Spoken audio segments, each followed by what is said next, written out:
I'd like to call this May 28th, 2026 Board of Education regular meeting to order. George, can you take the roll? Mrs. Bissell? Here. Mr. Miko? Here. Mr. Wall? Here. Mrs. Hausum? Here. All present. We all stand for the Pledge of Allegiance. To the flag of the United States of America and to the republic for which it stands, one nation, under God, indivisible, with liberty and justice for all.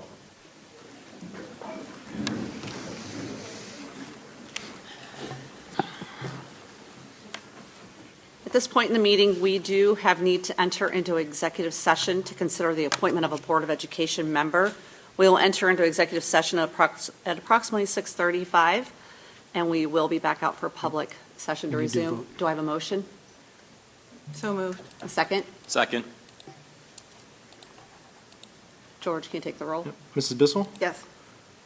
Mr. Wall? Yes. Mrs. Hausum? Yes. Mr. Miko? Yes. What time did you say? 6:35.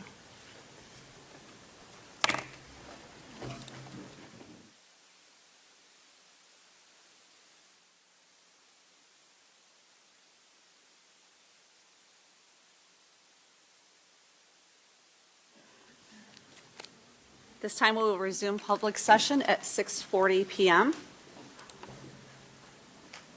Under Section C of the agenda, number 1, a resolution to fill Board of Education vacancy. Whereas a vacancy has been caused on the Board of Education by reason of resignation, and whereas this Board of Education has the legal authority to fill a vacancy for the unexpired term thereof, now therefore be it resolved by majority vote of all the remaining members of the Board of Education of the Strongsville City School District that Timothy Helms be and hereby is appointed to serve as a member of the Board of Education of this school district for the unexpired term of May 28th, 2026, ending on December 31st, 2027. Do I have a motion? So moved. Second? Second. Motion by Ms. Bissell, second by Mr. Wall. George, can you take the roll?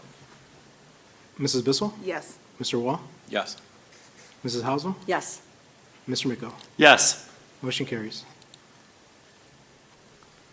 I'm going to turn it over to George now to do the oath of office. Congratulations, Mr. Helms. If you want to meet me at the...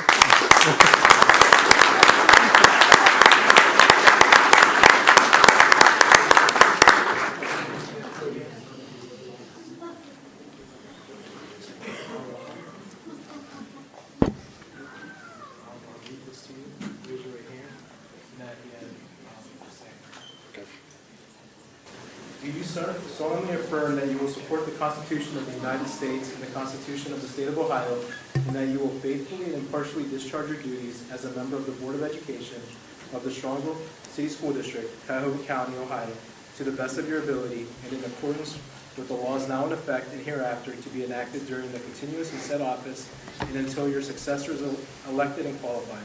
If so, please say I do. I do. Congratulations. Thank you.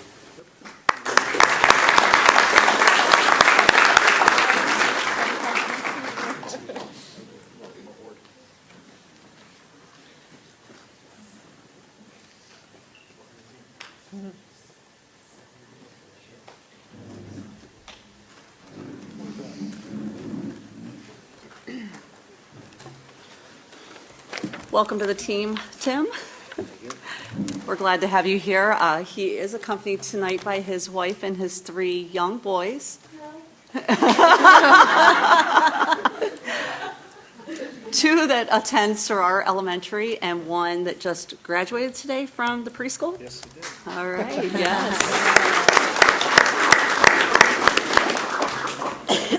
Yeah, so welcome. We're glad to have you here. All right. George, does he have an agenda to follow along with? Oh, I've printed it out. It's there. Great. Uh, Sorry. It is right there. Okay. Just finish this one. Gotcha. Thank you.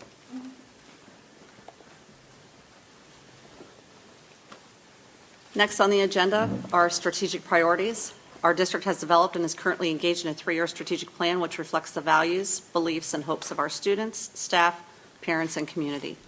There are 4 strategic priorities to the plan: transforming teaching and learning, aligning staff and resources, cultivating culture and climate, and leveraging funding and facilities. Our strategic priorities give actionable focus to our district's purpose and mission and guide the work of our strategic plan. Moving on. Next up, we have public comment. We welcome your comments. However, we do ask that you abide by the guidelines of our policy 0169.1. When your name is called, please stand and state your name, address, and topic. You'll have 3 minutes to speak. If your comment involves a problem with a student, employee, or board member, please do not address them by name.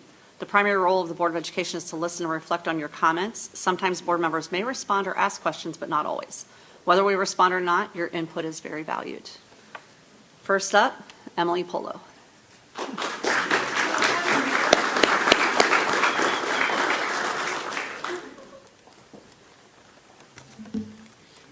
I'm Emily Polo. My address is 12676 South Churchill Way, and the topic is turf. So, good evening, and thank you for giving me the opportunity to speak tonight. I'm a student athlete entering my senior year at Strongsville High School. As you may remember, a couple months ago, I was honored to receive a Model Mustang Award from the board for my work with Blood Cancer United and our student fundraising campaign. That experience taught me the importance of leadership, teamwork, and advocating for causes that positively impact students in our community. Tonight, I'm here to advocate for another opportunity that I believe would make a huge difference for current and future student athletes at Strongsville, which is turf for our softball field. One of the biggest problems our softball team faces is weather and field conditions. After it rains, our field takes a long time to dry, especially the outfield, and we end up canceling around 30% of our games because the field's unplayable. That leads to constant rescheduling, packed schedules, and weekend makeup games that affect not only school, work, family time, but other activities too. Turf would make our season much more consistent and let us actually play the games we prepare so hard for. A lot of nearby schools already have turf fields, and it helps keep their programs competitive. When students see their programs being supported, they're more likely to participate and take pride in representing their school. I also understand there are other important needs in the district, especially academically, but supporting softball turf doesn't mean choosing athletics over academics. Both are part of the high school experience. Strongsville has already invested in turf for other sports as a long-term improvement, and softball players put in the same time and effort representing our school, and we're just asking for the same reliable opportunity to practice and compete. I know every decision you make involves balancing many priorities, and I appreciate the time and thought that goes into those decisions. Turf would provide opportunity, consistency, fairness, and support for generations of student athletes to come. I hope you favorably consider our request, and thank you for your time.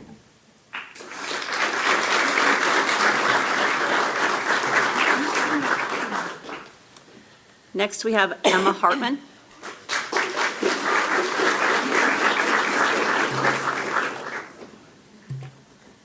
Hello, my name is Emma Hartman, and my address is 9996 Woodhurst Drive, Strongsville, Ohio. Good evening, members of the Strongsville School Board. My name is Emma Hartman, and I am a proud student at Strongsville High School. I will be entering my senior year this fall. I am a 3-time varsity letter winner on our softball team. My family has been deeply involved in the Strongsville High School baseball and softball programs for years. I have 3 older brothers who have played baseball while they're here at Strongsville High throughout the past 10 years. I stand before you today not just as a student or an athlete, but as someone who truly loves this community. I believe that investing in turf fields and improving our softball and baseball complex is about so much more than just sports. It's about giving us a safe, stable place to grow, to compete, and to represent our school with pride. Right now, our fields are in poor condition. They haven't had major updates since my brothers graduated in 2019 and 2021. I only have 1 year left, but I stand here not just for me, but for all those coming up behind me. Our school has made strides in other sports, especially football, track, tennis, and basketball. And while those programs absolutely deserve updates, we must ensure that all sports, including softball and baseball, have equal access to these vital resources. Every athlete deserves a space that reflects their dedication and dreams. And beyond that, this turf field would be a resource for the entire community. It would bring families together, host events, and give younger kids a place to dream about being part of Strongsville sports. Turf fields would mean more than practice time, fewer cancellations, and a safer place to play. For many years to come, these fields could be a place of pride, teamwork, and excellence. I ask you to see the potential in this investment, not just for our team, but for every student, every sport, and for the entire Strongsville community. Thank you so much for your time and for your commitment to our future.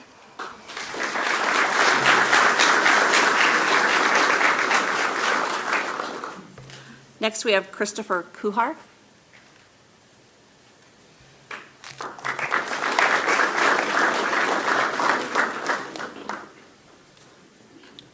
Good afternoon. I'm Chris Kuhar, 21419 Jonathan Drive, Strongsville, Ohio. I appreciate what the board is having to discuss today. I want to just bring a couple things up because I'm sure you've had people talk to you about the fact that a turf field sounds like a luxury. If you're old like me and you grew up playing on a barely playable dirt field, playing baseball on a turf field sounds like something that is something that these kids don't need. But I wanted to make sure that you all understood the business that's behind baseball and softball in Northeast Ohio. Just within about 20 miles of where you sit, there's probably a half a dozen clubs. Most of these gentlemen have played for Premier, NMC, IVL, Force Ohio, the largest club in the state of Ohio, T3. By the time these boys get to high school, by the time these girls get to high school, their parents have invested thousands and thousands of dollars. And what's happening is many parents are making a decision about where their kids should go to school. And baseball and softball shouldn't be the primary reason, but I know of a half a dozen families who have chosen to not attend Strongsville City Schools to go to another district and play sports because of the quality of the assets that the program provides for these students. I sat at the graduation last week. I want to say that I'm a parent of a graduated senior. So I don't really benefit from this. But I heard Mr. Wingler say how Strongsville City Schools invest in academics, athletics, and the arts. 2 weeks before that, we played St. Edward's. There was not a single garbage can available at a varsity sporting event. Their bathrooms were not unlocked. And the fields are so bad that I've watched about a half a dozen ground balls literally bounce over infielders, not a bad hop, but literally bounce over their heads. These fields are in terrible shape. They're probably dangerous. It's probably a short amount of time before one of these infielders takes a ground ball in the face. They're in really bad shape. So this is an investment where parents, I don't think that any of those St. Edward's parents are deciding that they made the wrong decision by taking their kids to another school district because of the facilities that we provide for these students. I also want to mention that because this is big business, there is no reason why if you put turf on the softball and baseball fields that you couldn't rent those fields out every Thursday through Sunday from June to August. Many of these kids, once they get to high school, they're traveling all over Northeast Ohio to play a playable field because they're full-size fields. The school districts in North Royalton and North Ridgeville have both invested in turf fields, and they're generating revenue. They're generating revenue by investing in these fields. So one of the things that I want to just mention to you today is that this is big business. Parents are spending money on it, and they're making decisions based on where these are. Sometimes spending money, sometimes not spending money is not the right decision. It's not the most fiscally responsible decision. Sometimes investing in a program allows you to generate revenue, provide another revenue stream.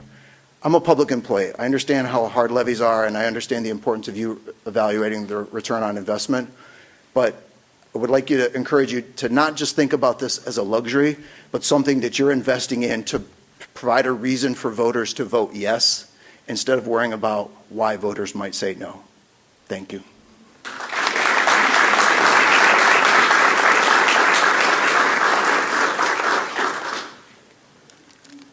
John Riley.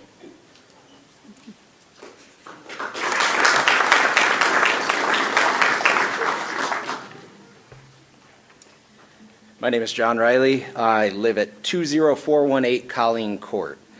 So good evening, members of the board and community members. My name is John Riley. I'm a Strongsville High School graduate, husband of a Kinsner teacher, father of a current freshman and fifth grade softball players, and former middle school coach. I appreciate the opportunity to speak to you tonight. I'm an advocate for the investment in our student athletes, specifically related to the turf project. I want to begin with a simple reality. In northeastern Ohio, spring is unpredictable at best and unplayable at worst. Over the past 9 years, the weather data supports that there is precipitation on 49% of days during the high school season. This isn't an anomaly, this is the norm for spring in northeastern Ohio. When we lose these games, we don't just lose dates on a calendar, we lose developmental time. We create a chaotic environment for parents and for players, and we're forced to move games to other facilities that have turf. It creates an issue with fairness. Of all of the sports that are offered, only a handful are significantly impacted by weather, and among those, softball is the most heavily affected because field conditions matter. A wet gym floor can be cleaned up, a track can still be run on, but a saturated dirt infield means a game is not being played.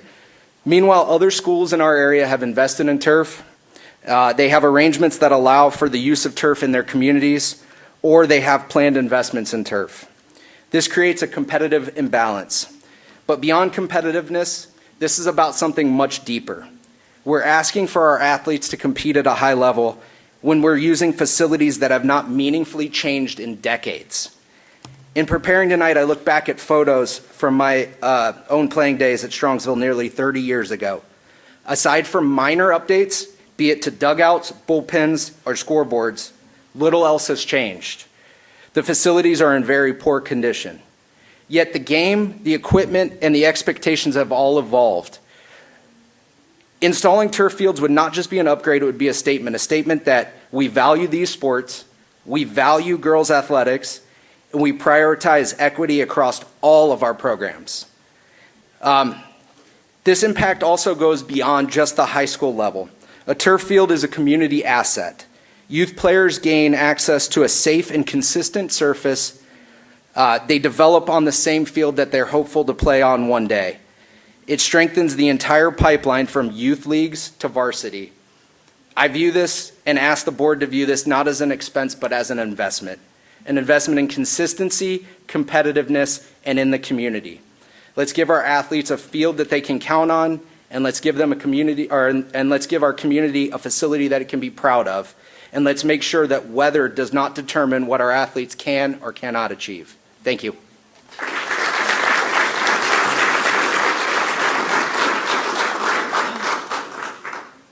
Next is Tony Carasellia.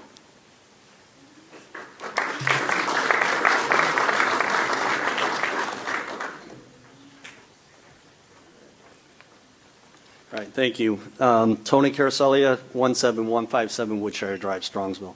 Not sure I can say a whole lot more than what has already been said, so a lot will be reiterated here, but obviously here in support of the turf project.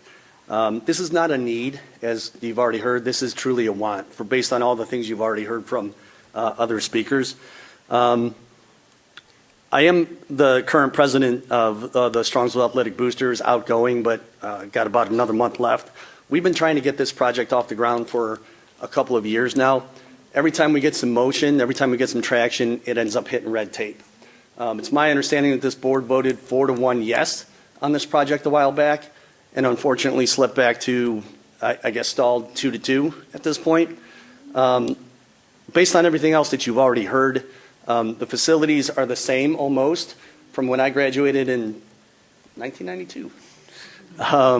So I think it's long overdue. The money's been allocated, the effort's been put in place, the groundwork's been laid. It's time to move forward. If not now, then when? And that's a direct question to everybody here that makes that decision. If not now, when? I have a daughter that graduated a couple years ago, a son that's a 3-sport athlete, not baseball. When are these kids going to benefit from the effort that they put in, from the effort that the boosters put in, the partnership with Strongsville City Schools, with the athletic department, all the effort that we've made to try to better our facilities, improve the fields, not just baseball, but across the board, to bring Strongsville City Schools in athletics and modernize it. I go to a lot of athletic events, obviously. I take a look at everybody else's facilities, and we are so far behind. So far behind. So I'm asking the board to do the right thing, get this project back on track with a majority yes vote. Thank you.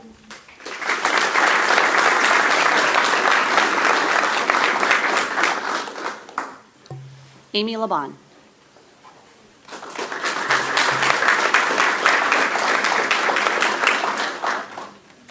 Hi, Amy Laban, 21303 Castlewood Drive. Tony basically took my speech, what I was going to say. I am a mom of baseball and softball players in Strongsville, former SHS softball player myself, and like John said, besides the dugout and the fence, the softball field is exactly the same as it was 30 years ago. So I think we can all agree turf, softball, and baseball fields would be a wonderful addition to the district. We can avoid cancellations, postponements, allow the fields to be used year-round. These fields could even be used by, the Marching Mustangs in the summer. They don't have to practice on a hot blacktop parking lot. They can practice in the outfield of a turf field. I do think that now is the time to move ahead with this project. The funding has been allocated for it. The district has proven over and over again it's fiscally responsible. The money for the project would not have been allocated if it was not a good use of funds right now. No additional taxpayer dollars are required to move forward, and both the baseball and softball programs have committed to fundraising to offset some of the costs of this project. As Tony stated, the planning has already begun. The project was given the green light. Significant resources have already been spent on it. Pausing it now could waste those resources, and costs for the project could increase if we wait any longer. I understand the concerns about the optics to the community if we go ahead with this project after having failed levy and bond issues. However, I honestly don't think that delaying this valuable, well-planned improvement is going to sway those voters from a no to a yes for the next levy. I feel like the district has the right to responsibly take care of its own needs at this time. Years from now, I hope the board will be able to point to projects like this as evidence that Strongsville chose to continue moving forward. It's an opportunity to leave behind more than improved athletic facilities. It's an opportunity to leave a legacy of continued belief in the future of Strongsville City Schools. I hope that all members of the board will vote in favor of beginning the next phase of this project. Thank you.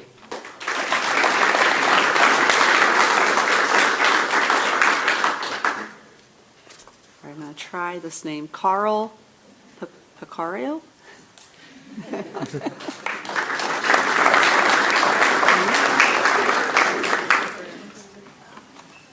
Carl Pecoraro, 10437 Kinco Lane.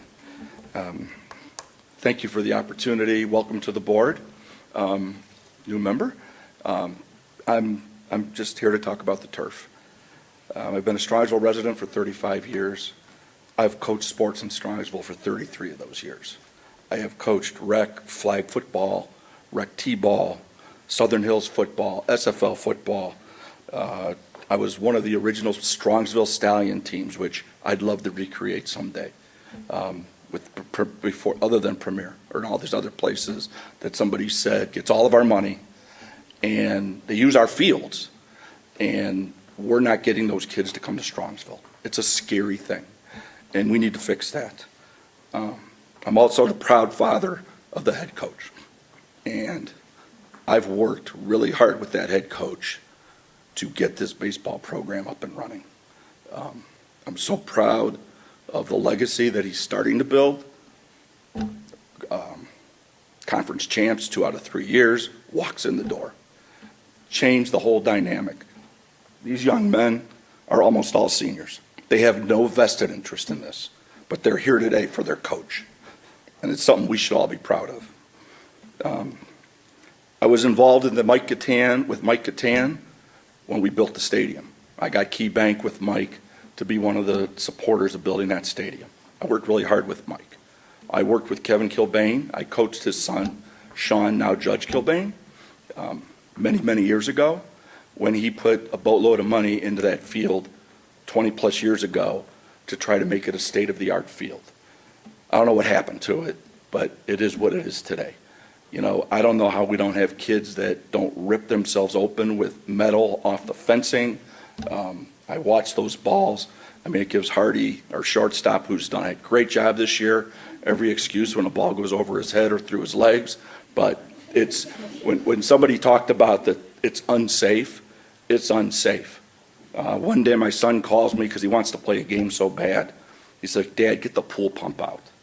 And I went up there with my blower and my pool pump, and we're trying to blow water off the field just to play a baseball game in Strongsville, Ohio.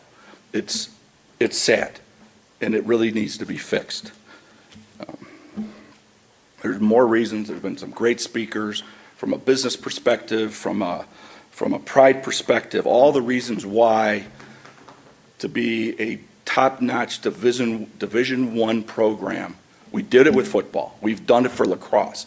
We do things for soccer. We do it for a lot of sports. And it's time to do it for baseball, softball, and the multi-purpose. I mean, I've seen the design. My son shares stuff with me all the time, probably too much. But it's such a multi-purpose thing. It's not just baseball. It's not just softball. We've worked really hard to change the direction of this thing. I have raised personally tens of thousands of dollars to help these young men go to Myrtle Beach again, go down there and compete and show off. And the question you get is, who is Strongsville? Who is Strongsville, Ohio? And we are starting to make that mark. We were 4-1 or 5-1 this year. We were 4 or 5-1 last year. We beat great teams from Kentucky and some other places. So outside of Strongsville, we're doing what we got to do to make this program a first-class thing. It's time. We've talked about it. We've worked towards it. I've talked with the AD, to try to help with it, to do the things that we got to get done. I really ask this board for the support to help get that done. Thank you.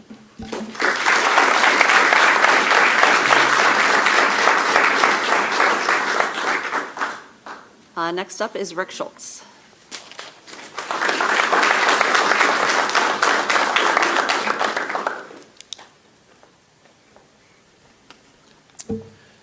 All right. Rick Schultz, 20670 Donegal Lane in Strongsville, here to talk about the turf. Good evening, members of the Board of Education, community members, and by the way, I just wanted to call out the girls earlier. Emily and Emma, you did an awesome job, so thank you for coming. Great job. Thank you for the opportunity to speak tonight. My name is Rick Schultz. As I said, I stand up here not just as a parent of 4 going through the district and a community member, but as an alumni, as you've heard earlier from some others, of Strongsville City Schools and someone who deeply cares about the future of our students and the long-term direction of this district. Right now, you have an opportunity in front of you that will impact students and their experience for years and years to come. The baseball and softball fields our student athletes play on today is essentially the same field we played on as an athlete in the mid-1990s when I was at Strongsville High School. Think about that for a moment. We have seen several communities all around us pass us by and be the first to turf fields and make upgrades. There is now a long list, and it grows year after year. Strongsville should be leading from the front, but we are trailing from behind in this regard. Over the last several years, many of us in the community have worked hard to modernize and improve parts of the student-athlete experience. Personally, being on the board of the Athletic Boosters, we've had the privilege to enhance and support the experience of so many students. Whether it be modernizing locker rooms for several sports or upping the amount to cover the cost of admissions for students at sporting events so that they can cheer on their peers for free, which adds to the game day atmosphere and overall school pride. I share those examples because those projects will forever be the legacy of our Athletic Booster Board the last few years, and I'm very proud of that legacy. Because our kids deserve facilities and experiences that reflect the pride that we have in them. Turfing these fields is another step forward, an essential step forward. To those 2 board members that voted to continue the process to have the turf fields out to bid, we sincerely thank you. To those that voted no, you now have another opportunity, especially considering you have your own kids in the district. The significant issues associated with the baseball and softball fields not being turfed are well documented here tonight and for years and years. You've heard from athletes, parents, coaches, athletic department, your own SCS maintenance, and unfortunately even opposing schools that come to try to play here and witness the poor and embarrassing conditions to play in. It's really a terrible experience for them, but really our own Strongsville kids. Back to the experience. This is really kind of bigger than sports in my regard. This is about opportunity, safety, usability, school pride, and community investment. It's about creating elite facilities that can be used more often by more students in more conditions for more years. So board members, years from now, people will not remember every BOA meeting, every agenda item, or every debate that you all had, or really probably the time that you put in. But they will remember the leaders you had who had the vision and courage to move this district forward. So I ask, what will your legacy be? What will you point to that you directly impacted in positive change and upgrades for the students and athletes of Strongsville? You have a chance to leave a lasting legacy with this project. The community has always taken pride in excellence in academics, arts, and athletics. I think most importantly should be excellence in the student experience. I respectfully ask that members who may still be undecided or no to think beyond today's vote and think about the generations of students who will benefit from this decision long after all of us are gone from those seats and those bleachers. Let's give our student athletes something that they can reflect on of where we are today and not who we were 30 years ago. Thank you all for your time. Appreciate it.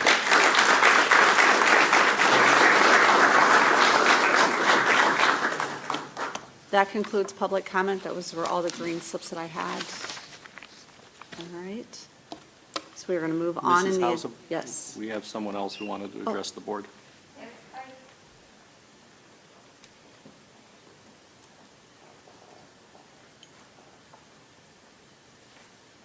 I'm not sure how to use this microphone, so if I'm wrong, sorry. My name is Nicole Haney. I grew up here. I grew up in 1982 was when I was born, and I lived in New York City for 17 years. I recently moved back here in 2024, and I like helping others. So it was my idea for the Student Opportunity Fund. I think that all kids should have the same capacity to be able to participate in extracurricular activities. And I think that it's a really innovative program that would be donated by local funds, local communities around here that want to donate for it. And I've also advocated it around to other places surrounding here. I think that each child should have an opportunity to participate. And I also think that the way it's done is going to be discretionary, and it would be basically performed by the principal. And I think it would be an excellent opportunity so that kids that don't have the financial capabilities to have that opportunity in any extracurricular activities. So be it a sport, be it a math club, be it anything. And I think it would be really cool. So I hope that everyone can support that, because for those that don't have the financial capabilities to do it, I think that they deserve the opportunity to participate in it. And it's something that I really believe in, and I hope that you guys have my support on it. Thank you. Yes.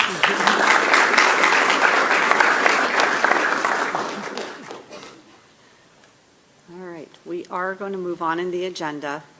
Now's a good time if anyone has any last-minute homework for one more day of school. If anyone needs to leave, I'll pause. We are going to discuss the turf and baseball, so you are all welcome to stay. But if anyone needs to leave, now's the time.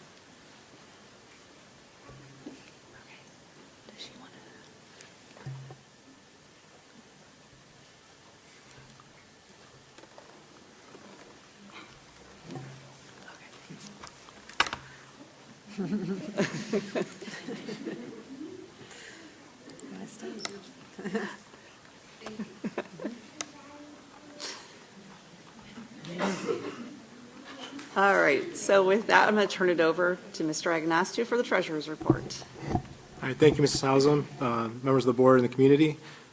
This section of the agenda is my report, so I'm going to try and go brief because that following me on is the turf. I know that's what everyone's here is for. So the first item I have is the financial report for the month ending of April 30th, 2026, just to kind of give my usual supplemental report and just kind of highlight the high-level items.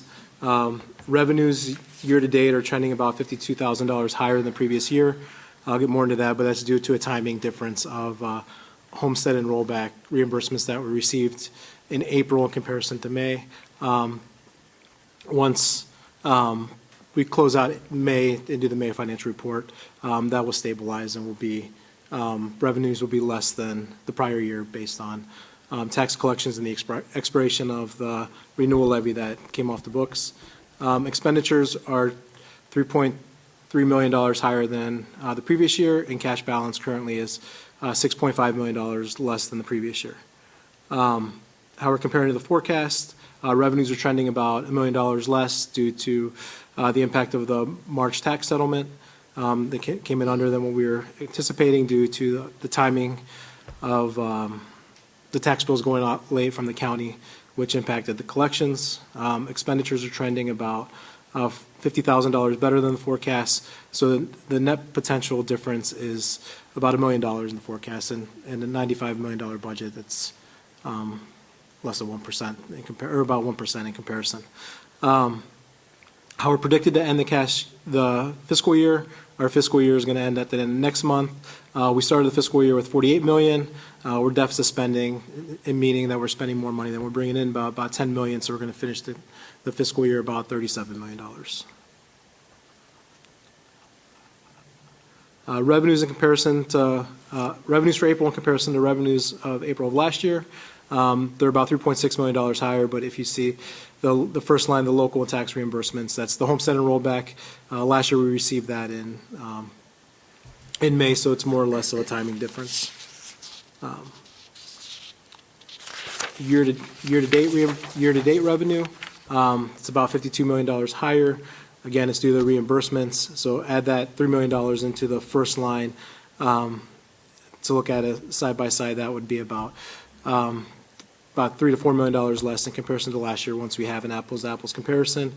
State revenue is about $594,000 higher due to the changes from the legislature, and all other revenues is about $394,000 higher, which is due to a one-time reimbursement from the county of about $800,000 for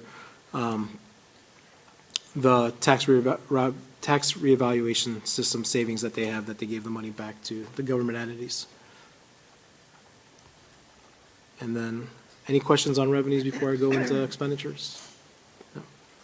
No. Month to date, or monthly April expenditures compared to last April, about $35,000 difference were higher. Usually these are more or less for timing differences. Revenues or salary and benefits are somewhat consistent, but purchase services and other expenses are more based on, they could fluctuate based as expenses. Invoices come in. Overall year-to-date expenses, those are about $3.3 million higher. It's about $2.2 million in salaries and benefits, $900,000 in purchase services, and $202,000 in other expenditures. Those combined is for the non-personnel is about $1.1 million, and what makes those higher is our professional services such as nurses, OTs, and PTs are about $100,000 higher. Utilities are about $60,000 higher. Special education outplacements are about $432,000 higher. Other transportation services to get those students to those outplacements are about $225,000 higher. And textbooks for this time of year was about $166,000 higher. So that's where those non-personnel items are higher. And looking how we're trending against the forecast, as I stated, revenues are about $981,000 less. That's mainly due to tax collections. And if you remember the timing of the forecast now, in the past I would be doing it at this meeting, but due to state legislator, I had to do it in February before the tax collections are due. So kind of estimating those, and the way that tax collections were, we were about $1.3 million less. I'm hoping that's more of a timing difference, that we're going to get those dollars that we were anticipating in March. We're going to get them in August, which is going to cross over fiscal years. And then hopefully the August one would be what we're planning on, and it doesn't have that same ripple effect. So we'll have to wait and see on that aspect. State revenues are about $23,000 higher than the forecast. And then all other revenues are trending about $247,000 higher than forecasted. And that's due to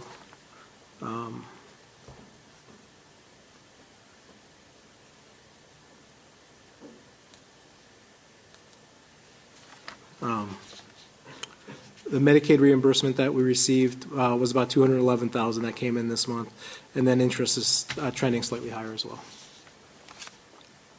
And expenditures are about trending about $49,000 less. We'll have next month. We'll have May's actuals, and then one more month.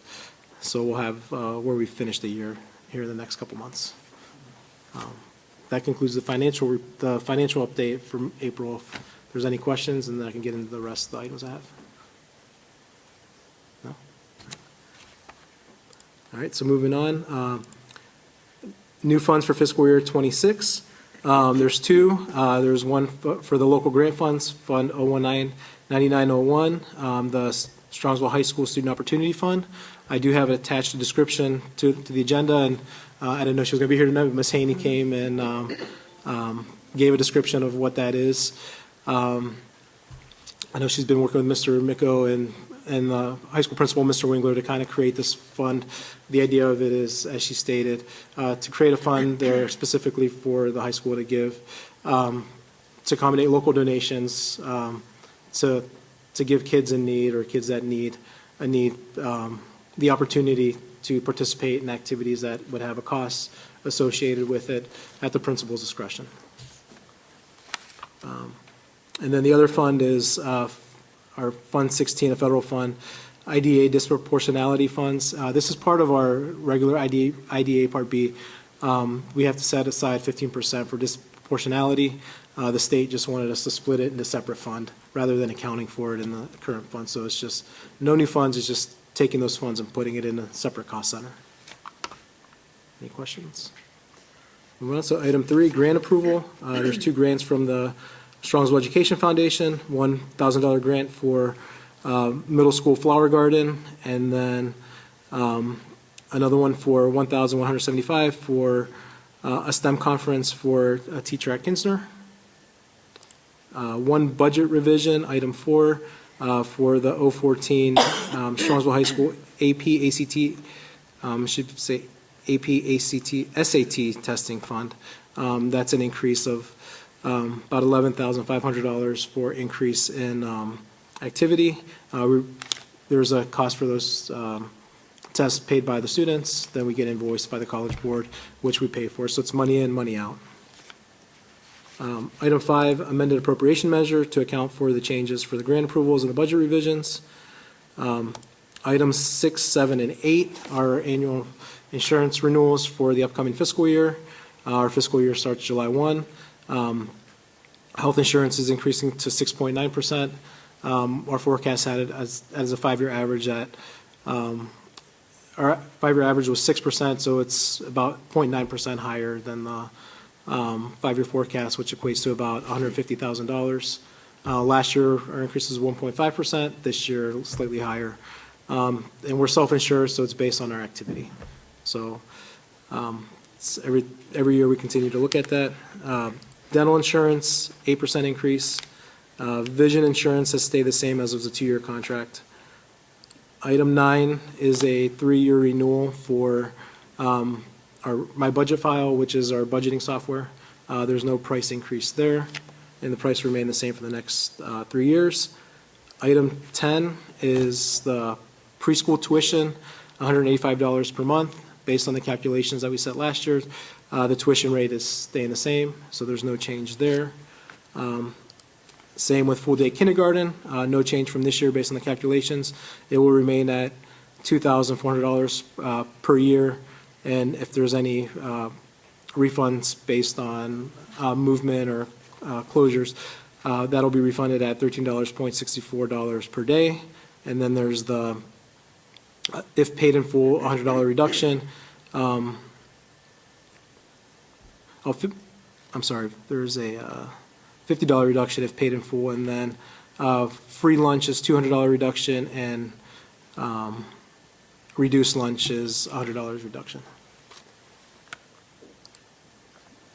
And then the last item is you proving to acknowledge that I've completed the Sunshine Laws Ohio Public Records Training on your behalf. At the organizational meeting, you delegated me to do that on your behalf, so that's completed.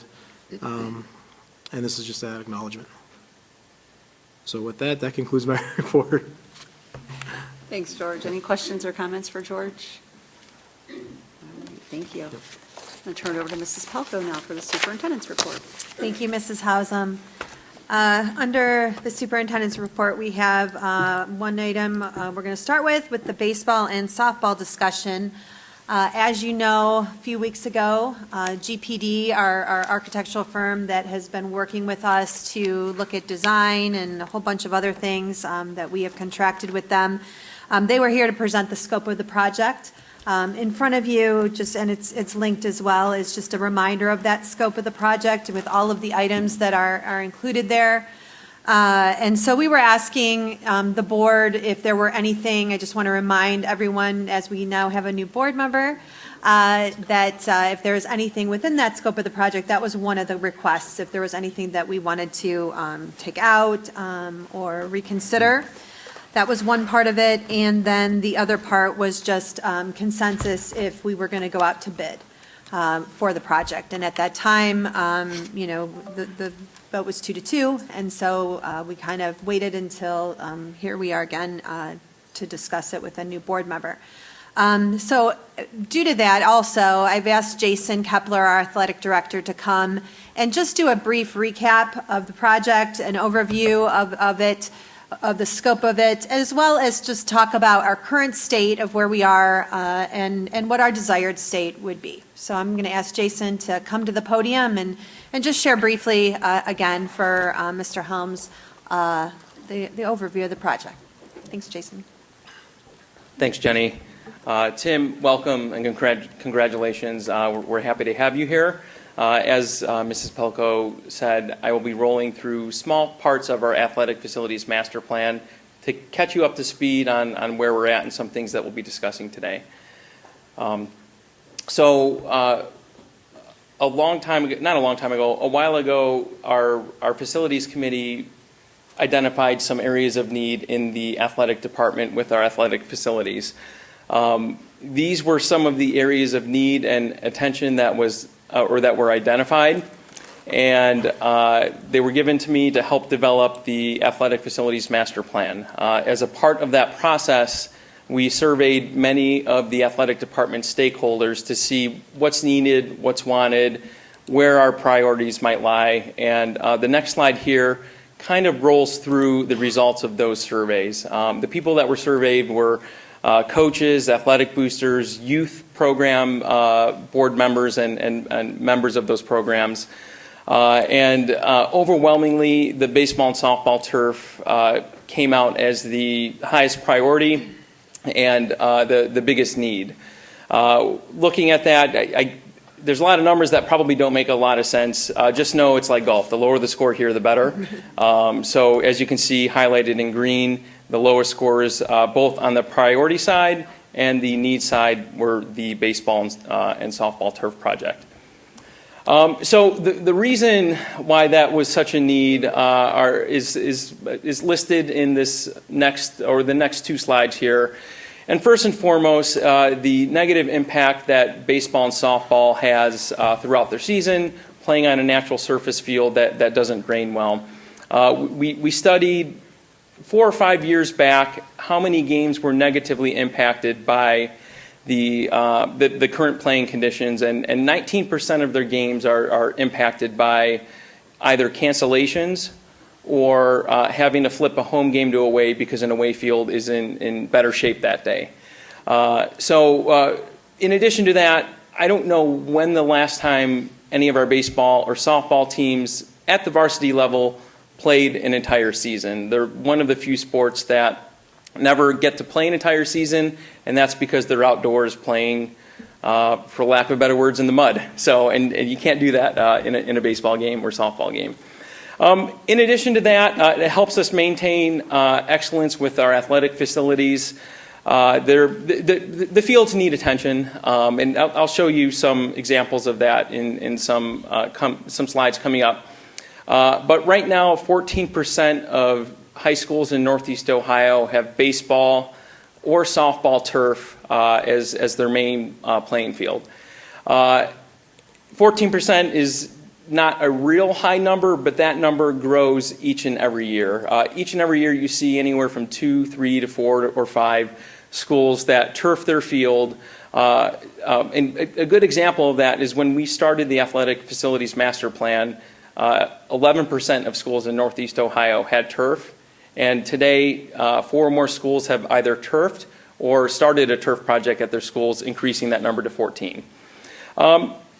In addition to that, more turf practice space is needed for many of our other programs. And we can use this project to help with that. We've seen a 20% increase in athletic participation since 2017, and some of that is just from bigger rosters. Some of that is from the teams that we've added throughout the course of the department. But all of these programs listed here would directly benefit from the addition of this project, and I'll go into that in a little bit more detail later on. Additionally, we can more efficiently manage all of our resources, and specifically to that point, our maintenance staff.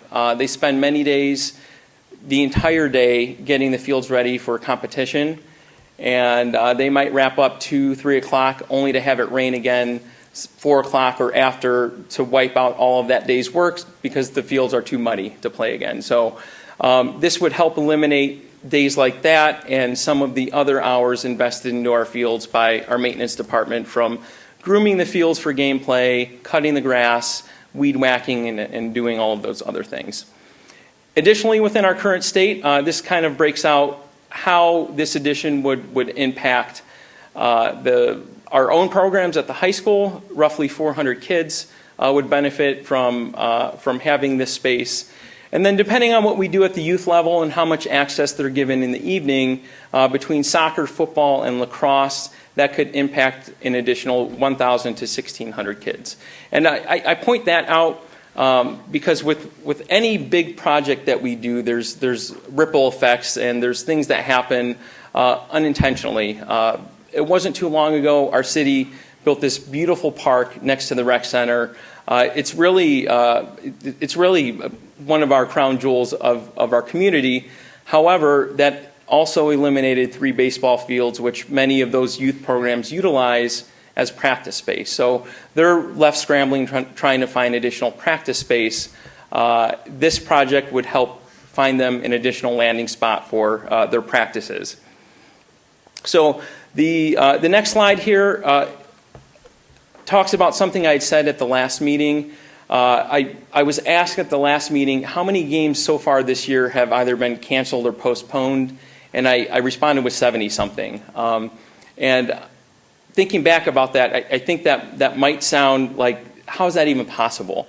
So I wanted to break that out a little bit more in this slide, and it kind of shows the number of games that have been scheduled, the number of games that have been canceled, and then it also breaks out how many of those were home contests. And when it says canceled, it's canceled and or postponed. So scheduled to play, it has to get moved to another date. So I have a spreadsheet linked here through the QR code or the link that you see on the presentation that has 6 tabs or so. I didn't want to bore you with that, but if you're interested to figure out how these numbers came to be, that information is there for you. So the next handful of slides will show you what our current conditions are. These are our baseball and softball fields. As you can see, there's standing water in many of the areas there. And that's what it looks like many times after a rain shower, especially early on in the spring, which is why we have so many cancellations. We have a lot of cancellations throughout the year, but they come in the highest frequency in the early spring. And because of this, it also forces us to backload the schedule eventually, where teams end up playing 5 or 6 days a week because they're trying to make up as many games as possible, still to only fall short of their complete season. So these are the problem areas on the baseball and softball fields. I have this picture on there. It's kind of funny, it's kind of cute, but it also speaks to a real problem. So when it rains, there's puddles all throughout our infields, and that animal you see in the puddle is a goose. It's funny, it's cute, but it also brings, when you have a lot of geese anywhere, I think we can look in front of the middle school and know like what they bring, and we wouldn't want any of our kids rolling around in the dirt, playing in anything that they might leave behind. So having the water on there as much as we do invites a lot of nature. I love the outdoors, and I love animals. However, I'm not sure I want them on the infield. In addition to that, as I mentioned before, our maintenance department sometimes spends an entire day getting a field ready. But sometimes they can spend an entire day to get a field ready, and that's still not enough. So our coaches who also teach in the high school, they often go out on their lunch break to help get the fields ready for that night. So and these are just pictures of some of the coaching staff doing that not too long ago. The next couple of picture slides walks us through some of the structures we have at the complexes. And on the left there, that is a photo of our outfield fence. And there's two things going on there. The bottom framing member is rotten in some places, so the windscreens that protect the field often come loose and they flap in the wind, as you see there. In addition to that, in that picture, there is a fence pole pulling out from the ground there, and there's other fence poles like that across the complex there. Picture on the right, you'll see again this relates to fencing. The vinyl that was on the fencing is peeling off throughout the complex, and although that doesn't pose a functional problem, it is something that's pretty unsightly. These are pictures of our dugout and the backstop. I do want to point out that there's not money to replace these in the estimate that we have. However, there is money earmarked to freshen up these areas. So I have the picture of the dugout on there. If you look at the steel beam that holds up the roof, you can see that it's rusted. Same thing with the posts that hold up that beam. And then the bottom frame member of the backstop is rusting as well. So this project could also mitigate the rust so there's not any further damage causing potential structural issues down the road. And then the last picture on there, or that I'll show you, is a picture of our band. When I first put the slide together, I AI'd pictures of cars in the parking lot with the band, which is what you see on the left.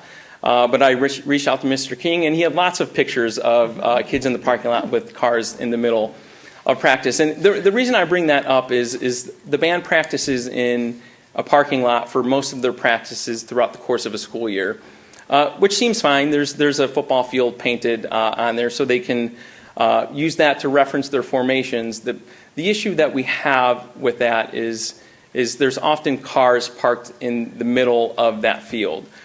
So no matter what efforts we go through and what lengths we've gone through, we can't get rid of all the cars timely enough so that the band doesn't have to change their formation, work around the cars as they practice. Eventually we get them out, but sometimes it might be half of their practice or even more before we identify who's there and we get them to move their vehicle.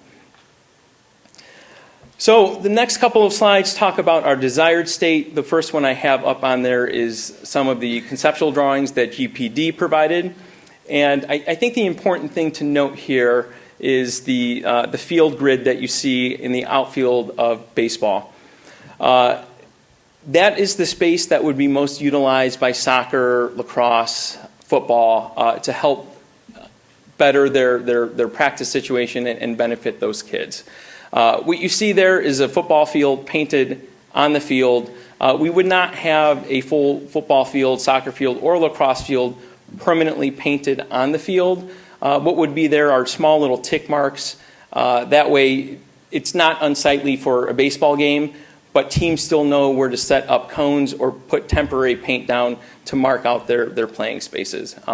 I've worked with all of those coaching staffs to ensure that this space, I think, as you can see, it's not a full football field. It is 80 to 85 yards with an end zone. That works for all of our teams, and that works for the band. So that is just kind of there conceptually, so you get an idea of how that could be used by some of our other programs. And then the last couple of slides here talk about our desired state a little bit more specifically. Obviously, the first point there talks about how this benefits our baseball and softball programs. It would allow them to complete full seasons and have an equitable number of home games. This project would also transform our athletic complex that needs attention into something that reflects excellence and that something that our community can be proud of for a very, very long time to come. As I mentioned before, the band could shift all of their practices that are in the parking lot to there. It also addresses that issue of the greater need of athletic facilities with the increase of athletic participation throughout the department. As mentioned before, it's a 20% increase since 2017. I think that number is higher if we had the ability to look back at old rosters beyond 2017, but all we have right now is back to that date. Soccer right now, they have 6 teams when you consider all the levels, freshman through varsity, that practice on 2 fields at the same time. So this would allow them more space to spread out and use the fields more efficiently. Lacrosse often has practices until 8:30 or 9 o'clock at night while in season. This could allow the last lacrosse team that practices to start earlier and get the kids home earlier. That way they can have a proper meal with their families, have that family time, and then finish their homework. And just a couple last points. Freshman football now practices in grass. They would have a turf space they could practice in. I mentioned the number of kids that could be impacted at the youth levels. I know they're not our high school students, but I would venture to guess 90 to 95% of those kids are Strongsville kids. And then one of the parents mentioned this earlier, but there could be some significant revenue opportunities to host baseball and softball tournaments throughout the summer. And the last slide, I will discuss some of the investment and some of the resources invested already. The project cost or the project estimate is $3.3 to $3.4 million. Last meeting we discussed some things that could be cut out of that budget to help reduce cost. I think we settled, there was maybe 100 or so thousand that could be trimmed out of there. But 3.3 to 3.4 is the number. Additionally, we've talked with our baseball and softball communities at a very surface level about aggressive fundraising, and we're pretty confident that with all of our families combined, we can raise probably $500,000, maybe more than that.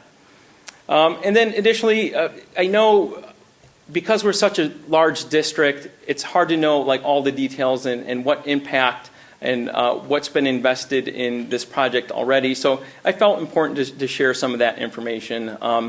So between meetings, touring of other turf complexes, presentations, and research going into the project, just myself, I've invested, I put 200, but it's significantly more than that if I'm being honest. And then that's not including all the other committee members that we've had and the other people that have helped push this project forward. And then there has been some money invested already in the design and engineering of this complex, and that is roughly $112,000 so far. And that is all I had for everybody. Are there any questions?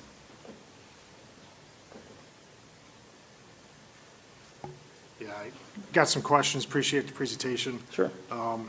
Hopefully, with my first meeting, people could put a seatbelt on me so I don't ask too many questions here. I guess going back to be slide number 3 with the scoring, just for my general understanding, how do we come up with that scoring for the heat map? Sure. This slide up here? Yeah. Okay. So really, we started with the rankings. We asked the community to rank what is the top priority here. So if it got ranked a 1, we gave it a score of 1. If it got ranked a 4 or 5, it got a score of 4 or 5. So we used that to keep it, in my head it was simple, but presenting it to you guys, it might have hit a little different if the higher number was better. But it was based on where they ranked, and the lower the score, the higher the rank, if that makes sense. And that's so that's like a number of people that essentially voted in terms of those No, areas? no, there were considerably more people than that. I'll share the entire master plan with you so you get a better idea, because more information was included with that to spell out who filled out the survey and how we came up with the scores, and it just gives you the broader picture of this information. Okay, and then we're looking left to right in terms of the heat map of what's highest priority versus what's really not on the radar. Correct. As of right now? Gotcha. Correct. For other schools that have done this type of project for baseball and softball, I assume there's probably some locally that we've seen and kind of try to model after. Have we gotten feedback from them in terms of what positives? Obviously, we'll probably hear all the positives, but maybe also what the negatives are of doing something like this? Yeah, so the one negative that I got from a couple different schools who chose to turf infield only is that is a huge lift to, number one, manage who's wearing the right cleats out there. Grass you can wear metal, turf you can't. So that's a huge issue. And then with doing an infield only project, there's the grass clippings and the dirt that get blown onto the turf that need to get cleaned up before each and every game. So that was one negative. There was not a whole lot of issues presented by the ADs I spoke to. And at the end of this presentation, there's this graphic up here that shows all of those schools that have turf, and whether or not it's infield or all of it. And just where you see the orange schools listed, those are the 4 that have turfed or started turf after we started the project back in August. Gotcha. And you and the team are proposing a full turf field, not a partial? Correct. Both softball and baseball? Correct, yes.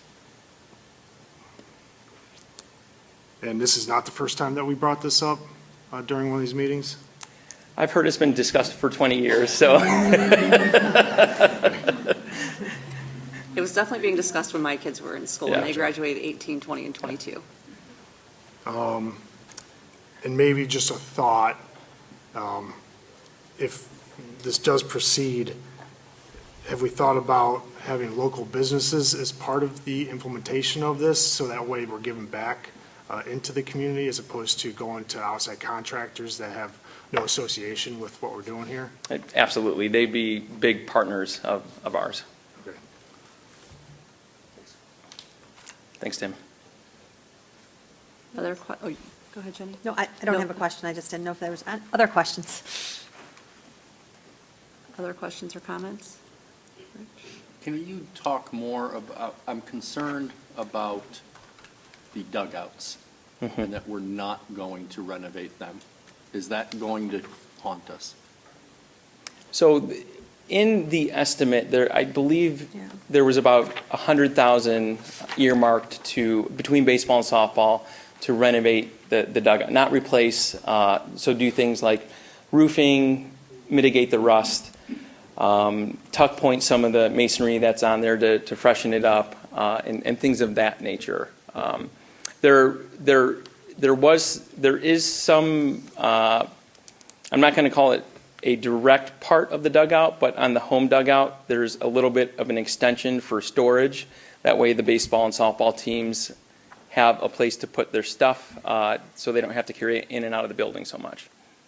So with the elementary school buildings, we use that barometer of 67%. And if the cost of renovating is 67% of the cost of replacing, you may as well replace.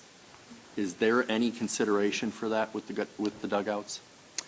We can get a price. I think it all depends on how much it would be to do that. Okay. But that we can have that conversation, certainly. I think we could circle back to GPD and kind of get what their over-under is on that. I don't want to unnecessarily replace them. I Right. don't want to find out that when we do replace them and we only renovate them, we come back and say, gosh, we should have replaced them. Sure, absolutely. Another question. Timing of something like this, how long does a project like this with all the breakdowns take to complete? So, And when would you want it completed? so our hope would be spring of '27, so next baseball season, if things were to move forward at a pretty quick pace. We've discussed this throughout the school year. We were on pace for that. So if we continue in the not too distant future, we could still do spring of '27 easily.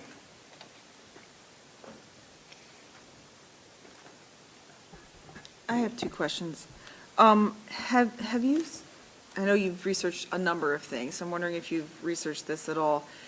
Do we have like a dollar amount on what we're investing in terms of our employees who are spending days at a time working on the fields? Whether you play or not play, that time's invested in a field that is causing us trouble. Do we have a price tag on that labor? So we started way back, this was a couple of years ago, we started looking into that, but because they're maintenance members and they sometimes get called off of a field and then come back, it's, in terms of employee hours invested and the time that they're there versus maybe somewhere else, it's impossible for us to tell. We can easily get what's invested in turfus and drying agent and things of that nature, but the man hours that go into it's pretty complicated. Okay, and what about numbers? I know we sometimes make games away games. Do we have numbers on what does it cost, the driver, fuel, those kind of things that were not planned for? So I don't have specific costs, but I can share this. Number one, it depends on how far the trip might be because of fuel, mileage, driver hours. But it also, when I knew this was 4 years ago, we had a club volleyball team that fundraised for their own busing to go to away games. And if I remember correctly, it was somewhere in the neighborhood of $400-ish, maybe approaching $5 for each trip that they took. I think what also it does do on our transportation department when we're trying to, depending on the time of the game, having to adjust things and switch things around. Obviously, our priority is always to get our elementary kids home first, but that could potentially, I'd have to look at the days and get with transportation, but could potentially run risks of them arriving late to the games. They're going to play, but, we have to work with that other team. And then, always looking for field trips is a struggle. Just on our fleet alone, depending on absences and things like that. So I could get direct numbers from that of how often that occurred and what that cost was, and both in time and just frustration. Thank you. Mm-hmm.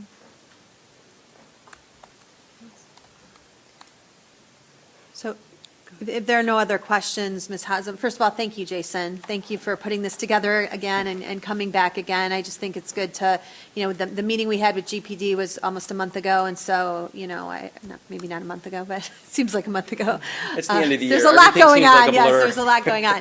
But it was a little bit of time ago, and so it's always good to kind of refresh. And, one thing that I just want to, again, reiterate to the board is that the money that has already invested, so we have a contract with GPD right now. I think it's around $200,000 to look at the scope of the project, and there's layers in it of steps. And so as Jason shared, we're already invested about $112,000. To go to bid, I believe that cost is another $10,000 that would be added into that part. So again, it is a cost if we continue to move forward, so I just want you to be aware of that. But It is part of the $200,000. Correct, It's yeah. not anything more than that. Correct. It's part of the makeup. Yeah, it's part of that money, right. So, again, what we're looking for is, and you asked Mr. Helms about the timing of it. The one thing that I would consider is that if we want it to be ready by 2027, of spring 2027, there are also parts where we have to get permits with the city. We have to go through all of those things, and sometimes that takes additional time. So, again, looking for consensus to move forward with the bidding. And that would be the next step. That would cost the $10,000. But eventually, those bids would come back to the board, and you would vote on whether you accept that bid or not, which would become, again, we'd have to look at timing-wise, but I don't know how long it takes to go out to bid and all of that, but probably in the next month or so to vote on that. So I'll turn it back over to you, Mrs. Hausum, for discussion. Comments? I mean, I can start. I have not changed my stance. I would like to move forward with it and go out to bid. I feel like we're touching a lot of kids' lives by doing this. It's a positive for our community. I think we need a win.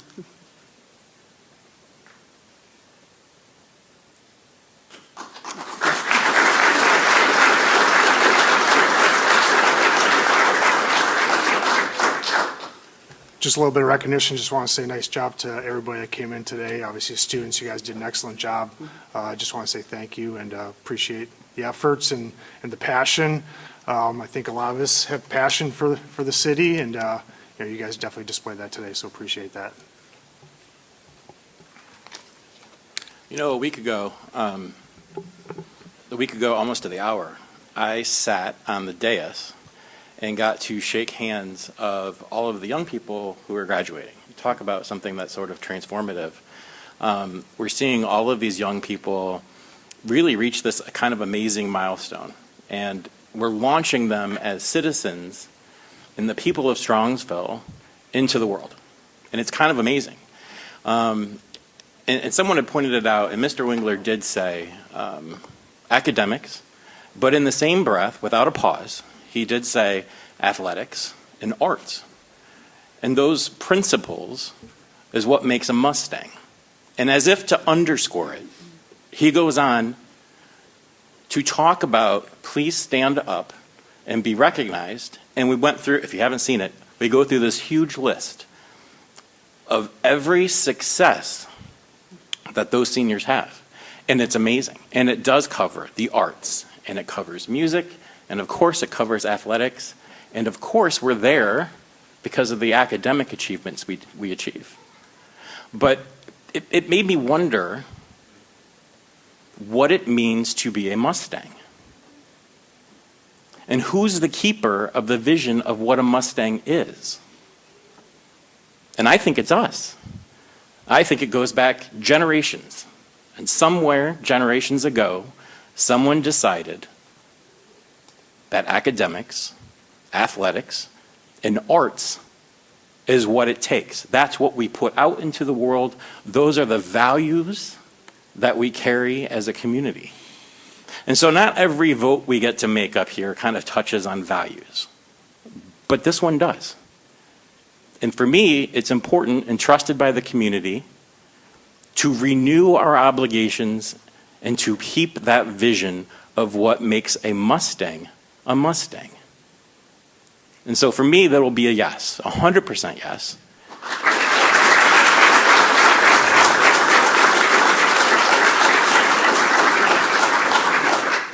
And I hope that we continue to be Mustang first in our approach to thinking.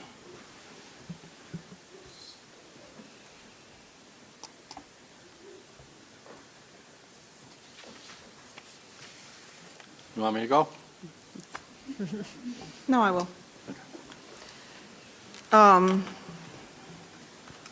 I just want to address those of you who are here tonight. I just want to say thank you. It's our job as elected officials to represent the people. And the best way that I can do that is by hearing from the people. And people don't take the opportunity to address us all that often. So I appreciate this sports community for showing up. And for the students who are learning how to advocate in this community, kudos to you. For the parents who are here with students who have already graduated, kudos to you. We have an amazing sports program here in Strongsville. I have kids who are part of it. And it's a privilege to be able to sit here and listen to you talk about your passions and how important this is to the district and to this community. Anytime we have feedback, especially in large quantities, I think it is our duty to take that seriously. And so my perspective today is I want to take time to digest this. We've only had this happen, I've been here 6.5 years, maybe 3 times, maybe 4. And I want to make sure that I've considered all angles, every angle. There was some new information here tonight that you guys shared with me that I didn't know. Things about, 30 years ago, for example. So I appreciate you bringing those to my attention. And I also just want to encourage you. The reason that I like that you're here tonight is that I'm getting to hear it firsthand. Sometimes I get feedback and it's filtered through other people, other administrators, other board members, Facebook. The best way for me to make my decision is to hear from you directly. So I'm just going to encourage any of you here, or if you have others, that if we do pause tonight, and I don't know if that's going to be, if we choose not to move forward with the consensus and wait to talk about it in 2 weeks, that's my suggestion, so I can process and do due diligence for you all, is to reach out directly. I'm here to hear from you. I want to hear from you. And that goes for anyone listening at home as well who has feedback on this topic. I'd love to hear from you. Please call, send an email. I would like to hear more. Thank you. So I'll just, I want to do this. And I think everyone who's been paying attention knows that I have heartburn about it. It's not a question of if we should do it for me, it's a question of when we should do it for me. I listened to everybody, and what resonated with me is everything that everyone said at public comment applies to the elementary schools. It's a long-term investment. It's what we should do. It's the right thing to do for the students, for the young people in our community. I wish I kept score, because every comment you could apply to that same consideration. So it's, I don't brook any questions. I'm interested in trying to quantify the potential to generate income, because that helps offset the cost, right? I would look at it cynically. I don't think North Royalton is doing that to a tremendous amount, but we should investigate it and see what those real dollars are. But for me, again, it's not a matter of if, it's a matter of when, and it's a matter of the proper order, and it's a $3.5 million ask. And based on the conversation we're going to have in the next 15 minutes, it sobers me to the point where, for me, the best course of action is to pause and get a holistic view of all our finances.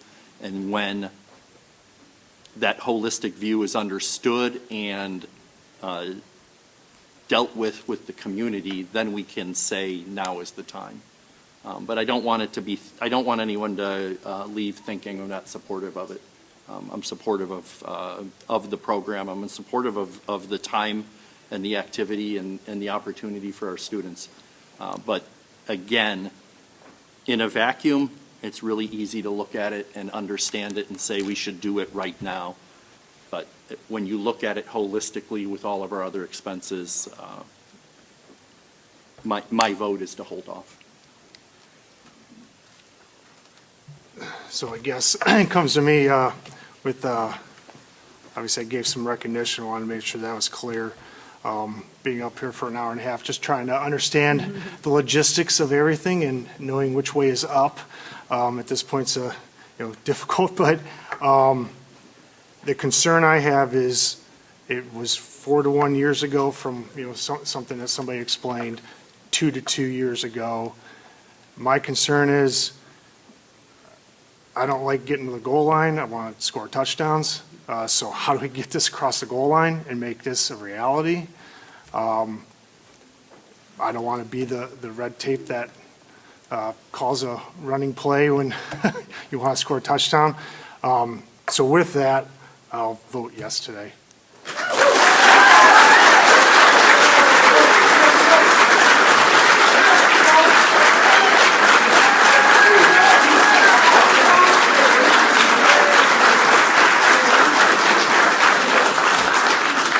All right, I want to thank everybody. Again, thank you guys for being here. We are going to move on with the agenda, so if anyone Jason, do you want to add something? I would like to throw a plug in and ask the community to turn out Friday night or Friday late afternoon to North Ridgeville. The fellows over here are playing in a big district final baseball game.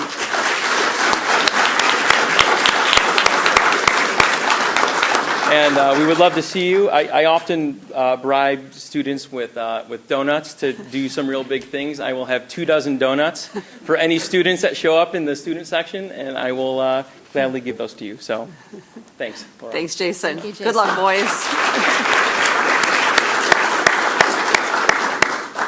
Just really quickly, I just want to say thank you to you guys.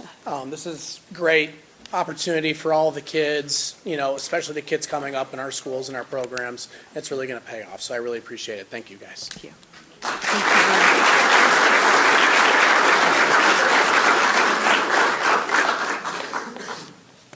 All right, I'm going to turn it back over to I almost said Dr. Rob. Mrs. Pelko. I'm a doctor. Dr. Pelko. Thank you, Mrs. Hausum. Okay, moving on to item number 2. I want to set it up for our levy bond discussion. So just want to give the board another opportunity. I know George in the last meeting shared some deadlines and some, you know, timing wise of what he would need to file.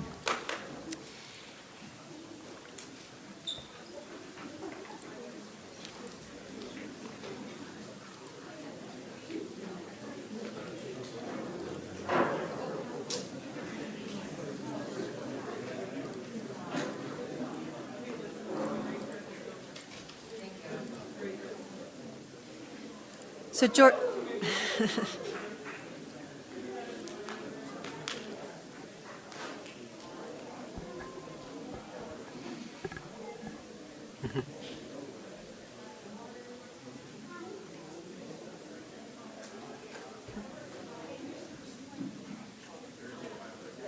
okay.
Well, no, it wasn't kicking on for whatever reason, so it must have kicked on.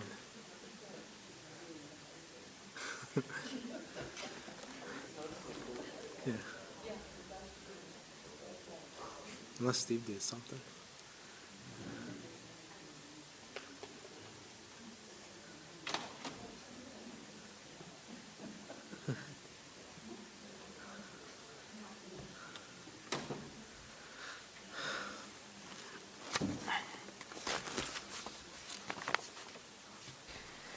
All right. Everybody okay? Okay. All right. So again, just want to give the opportunity for the board to continue the discussion on the levy and the bond and potential next steps. Listed again for you are all of the documents that both Cameron and George shared previously with you. Again, I know we talked a little bit about the filing timelines, and so again, tonight isn't about giving direction. This is about just having an open discussion for the community, for yourselves, to have the opportunity to discuss it further. In front of you, I did put together a couple documents, just to kind of anchor you in some of the considerations. So one is just questions there and things that you need to consider. Starting with, what financial benchmark should the district target? Do we want to stick with our 90 days of cash balance? How long do you want the operating levy solution to reasonably last? Levels of reductions and, going on into the bond issue as well, timing-wise and things like that. So again, the next one just is some things to consider, points of possible discussion for you. As we look at the financial modelings, the levy history, timing scenarios, again, it's just a sheet that kind of put things in decision areas like timing, structure, targets again, and the scope of it, and identifies some advantages and risks and maybe questions that you want to consider. So I will turn it over to you, Mrs. Hausum, to get the discussion started. And again, we don't need a decision tonight. But George, did you want to remind them of the filing timelines? Yeah, let me go over the timelines real quick.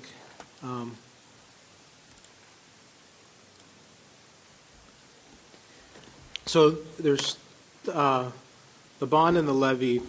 Let me back up. The bond and the operating levy kind of have two different timelines in the sense where the bond has to be there's steps for the bond that are sooner. So Tim, just to get you caught up, obviously we had the bond issue that we were on in May. It was voted down. If the board decides to put it back on November, there's a timeline for us to get that on the ballot. And then also, we had that operating levy from 2019 that previously failed. We have another operating renewal levy. So we had two at one point, renewal levies.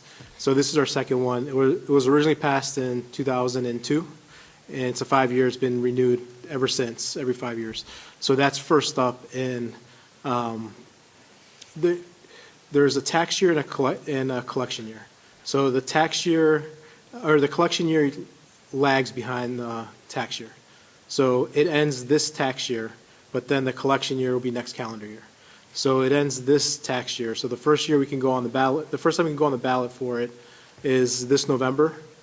And if it's not renewed by next November, that expires as well. So that's $8 million. And then due to the expiration of the other levy that failed, it's causing us to deficit spend, and that cash balance that everyone talked about is drastically going away year by year. So depending on what the board wants to do, the options that we're discussing. So if we decide to move forward with a bond, and we can do any combinations, it's just not one issue, but if we decide to move forward with a bond, the timeline for the bond is the filing deadline for the 4% consent resolution. That is, there's an assessed valuation of the city, and that's what generates the millage, the tax dollars in the millage. You can only have so much debt. It's a credit card limit. So we have our current debt with the middle school and the high school. The new middle school that was built in 2012, and the high school renovations. With this new debt, we would exceed kind of our limit. So we would need to file a 4% consent resolution with the tax commissioner to get approval. We did that last time and it was approved. But the filing deadline for that is by July 6th. So it's the 120th day. We should file it before July 6th.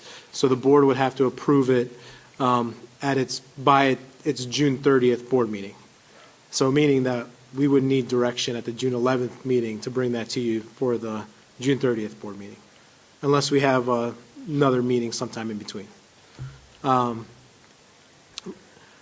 And then, once we approve that, and then we kind of follow the same process as an operating levy, but we would need resolution one with the county. That is the resolution necessity that certifies the millage amount for the ask. We would do that at our July 9th meeting. That would be brought to you at the July 9th meeting for vote. And then, once we receive the certification back from the county, that would need to be approved. The filing deadline for that is July 28th. We don't have another meeting scheduled in July, so we would need to call a special board meeting sometime before July 28th. If we follow our same cadence, that would be July 23rd. And then it would need to be filed by July 28th, the Board of Elections, which is the 98th day. So that is for a bond. Operating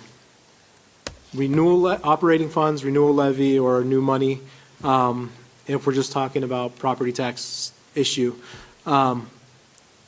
it's kind of just working backwards. We need the two resolutions. The filing deadline to file that with the Board of Elections is August 5th. We would just need to do the resolution of necessity and resolution to go on the ballot before August 5th. So looking at the calendar year, we can do resolution one either June 30th or July 9th. If we do it at June 30th, we would need direction from the board on June 11th to bring it to June 30th. But if not, we still have July 9th. And then we would have to do a special meeting sometime before August 5th. We could do July 23rd to hold a special board meeting. So, any questions on that? The bond is earlier than the operating.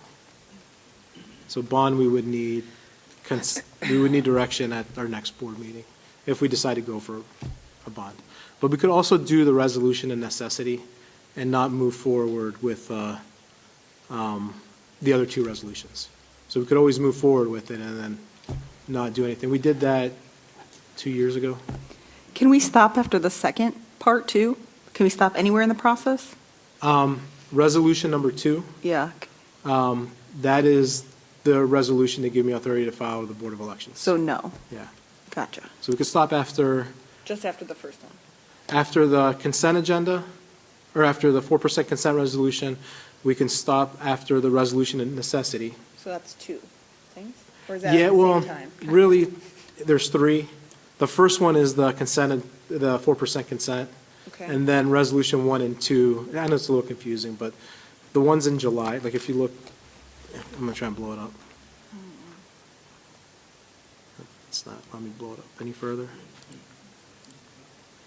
In terms of the bonds, this is the first one. This is the first one, but it's on its own. And these two are a package where they go 1 and 2, because this is the first one that goes to the county, and this is the second one that goes to So the we county. can only pause after the first, We could pause the after. June one. We could also pause after the first one for the county. Okay, that's what I was Yeah. trying to get clarity on. Thank you. Yep. Resolution 2 is the authority to move forward with the board. So it's item number 1, we can pause after. Yeah. Thank you. Yep. And then the very last one in both cases, that requires it requires a supermajority for affirmative votes.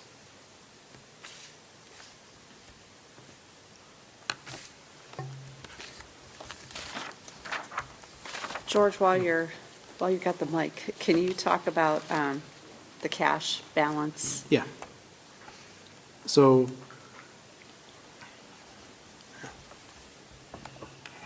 I'm going to kind of give an overview of the 5-year forecasts, kind of similar to what I did last time to try and catch Tim up. So Tim, if you have any questions, feel free to ask. I don't mind. So Tim, twice a year I have to do a 5-year forecast, and we have to file it with the state. The previous deadlines were May and October. Now they got switched to February and August. So in August, we'll have to present a 5-year forecast to the board and then file it with the state. And then when the state receives it, they'll look at certain metrics to determine if the district is in a fiscal status of watch, caution, or emergency. And then once you're in one of those statuses, they make you submit a plan on how you're going to get out of that. And depending on the plan that you submit, they can come in as well and be a fiscal agent of the district, or a fiscal overview. So where we're at right now is just kind of looking at this chart. If the blue is revenues, the orange is expenditures. So right now, 2026 is our current fiscal year. Our fiscal years run from July 1 through June 30th, so it's similar to a school year. So for this current fiscal year that we're in, that we're about to close, 2026, our revenues, our expenditures are going to be about $10 million more than our revenues. In 27, they're going to be about 12 million. Our expenditures are going to be about $12 million more. And then 28, they're going to be about 16.3 million. And then in 29, they'll be about 18.8. Once we get in 29, we're going to be in a cash deficit.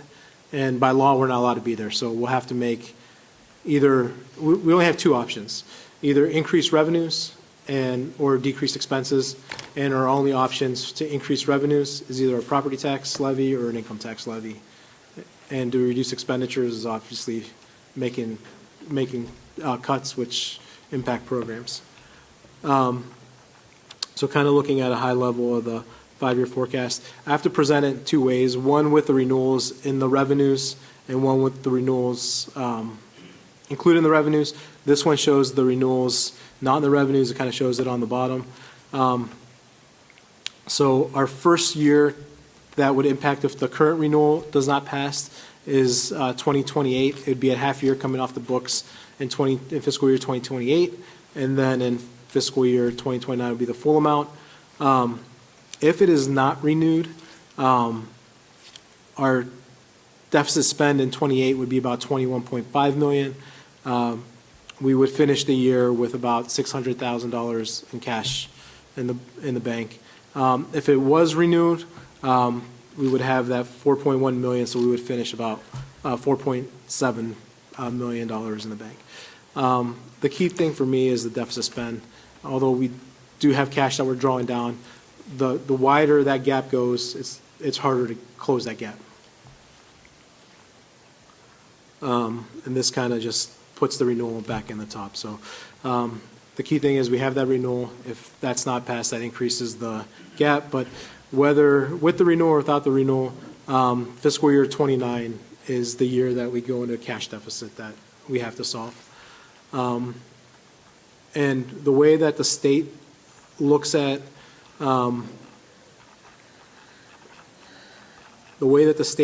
it, this is more of the statement view of it, but they start looking at the third year.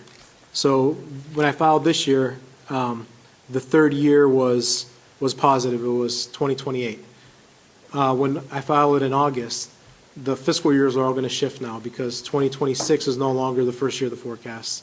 It's going to be a past year of the forecast. So 2027 will be the first year. That'll be positive. 28 will be positive, and then 29 will be negative.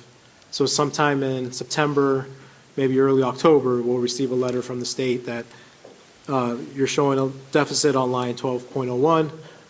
You have X number of days to submit a plan back, to adopt a plan by the board and submit it to the Department of Education as to what you're going to do.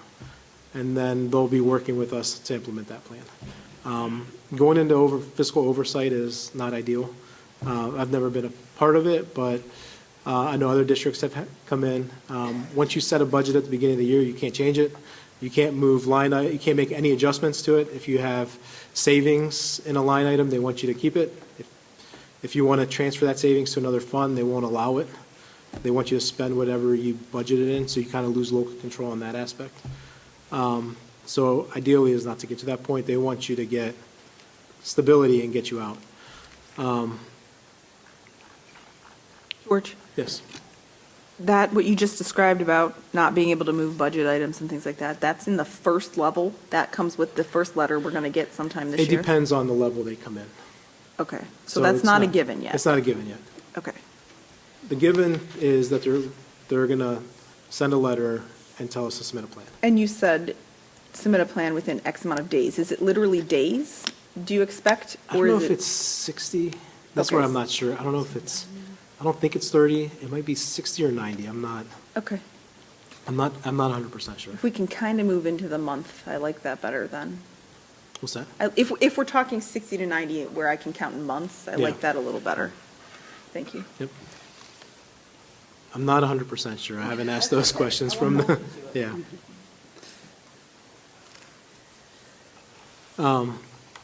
And then looking at cash days, that's kind of what we kind of measure based on our policy. We do have a cash balance policy that states that we would have 90 days cash on hand within the 5-year forecast. We look at that in the 5th year of the forecast. If not, if either the superintendent and I present that to the board to make them aware, and then we can start looking at options, kind of what we've been doing for the past several months. So this year we'll finish about $149 cash days. Next year will be about 89 cash days, so we'll be at that 90-day mark. 28 will be at 24, and then 29 and 30, which are the last 2 years of the forecast, will be in the deficit. So we're below our cash balance policy in that sense. George, does the state have guidelines on cash on hand days? ODE does not. The auditor's office put out a recommendation I think they had years ago. I think 3 months, which is 90 days. I was part of a OASBO team, which is the Ohio Association of School Business Officials, that we put out a white paper, and there we were recommending 90 days cash on hand. And also, I know the rating agencies, they look at that as well. Do we know what other Cuyahoga County communities are doing?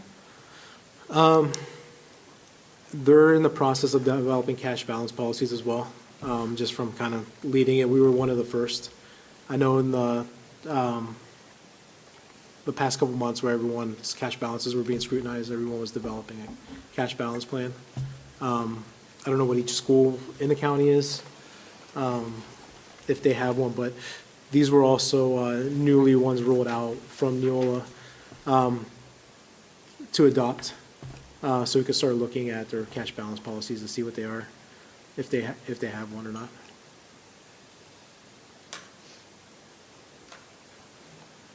And then also within our policy too, it's stated, when a operating cash balance exceeds 150 days, the superintendent or the treasurer may recommend the funds be transferred to an approved 070 capital projects fund for future improvements as approved by the board. The transfer must be approved by the board and cannot result in the general operating fund cash balance falling below 90 days in any year of the rolling 5-year forecast. So when this policy was adopted, we looked at those metrics, and this was before the renewal levy expired. So at that time, I think it was in 2022 or 23, working with the Finance Committee, we recommended this policy. And we also moved $25 million to the 070 Capital Projects Fund. Some of it's been spent. There's about $21 million remaining in it. Prior to the bond issue, Tim, we had committed about $10 million to be used for certain projects, and 3.3 million of that, or 3.2 was for the turf, and then another 2.5 was for a payoff of another debt that we would need to be paid off to do the Muraski improvements, and then the remaining was towards the arts. So just wanted to let you know where the turf money was coming from. So any questions on where we're at and then where we're headed? And then at the last meeting, I had presented several simulations for the board, or scenarios for the board. It's linked on the agenda. The value of renewal levy. So kind of going through them, just kind of looking at current situation. The renewal levy is about 8.3 million. If we have no new levy, if we do not make reductions, our 2030 cash balance would be a negative 32 million. Scenario one, if we had the renewal levy, an additional 7.5 mil levy that would generate about 17 million. Our ending cash balance in fiscal year 30 would be about 26 million, and the cash days would be 98 million. That is if it is approved in November of 2026. So I forgot to mention the timeline for these scenarios is also critical because if we approve it in November, we can start collecting on it next calendar year, so calendar year 2027. So the collections based on a calendar where our school years overlap 2 calendar years. If it's passed in May or November of 2027, we don't start collecting on it until calendar year 28, so it delays it. So it would make the ask, it would need, not the ask, but it would need to be a larger amount in order to get to where we need to be. Scenario 2 is still looking at a November 26 timeline. It's a combination of reductions and a new operating levy to kind of balance the ask along with the renewal. So it would be a $5.5 million or 5.5 mil levy that would generate about 12.4 million. The current renewal and reductions of $5 million that would get us to 99 cash days in the last year of the forecast. Scenario 3 would be looking at either a May 2027 or November 27 renewal and a new mill levy without any reduction. So it's kind of the same as scenario 1 and 3, but just a year later. So kind of get to the same point. That ask would need to be about $6 million higher. And then scenario 4 is similar to scenario 2, but if the levy was approved in calendar year 2027, we're delayed a year, that the ask would just need to be bigger. So those are the various scenarios. If there was no renewal levy, no new levy, we would need to make $18 million annual reductions to kind of get to that same point. And when you have renewal levy plus additional, we're just putting a new levy on, correct? We're just taking those numbers, combining and putting a new levy. That's That's discussion up for for the board. discussion. Okay, gotcha. I didn't know if we can have a renewal and a levy. Yeah, well, you could have 2 separate asks, Right. or one thought would be to let the renewal levy just kind of run its natural course, and then can't say replacement any, but a new levy that would Right. have to include what the value of that renewal levy was, plus any new money that we need into one ask.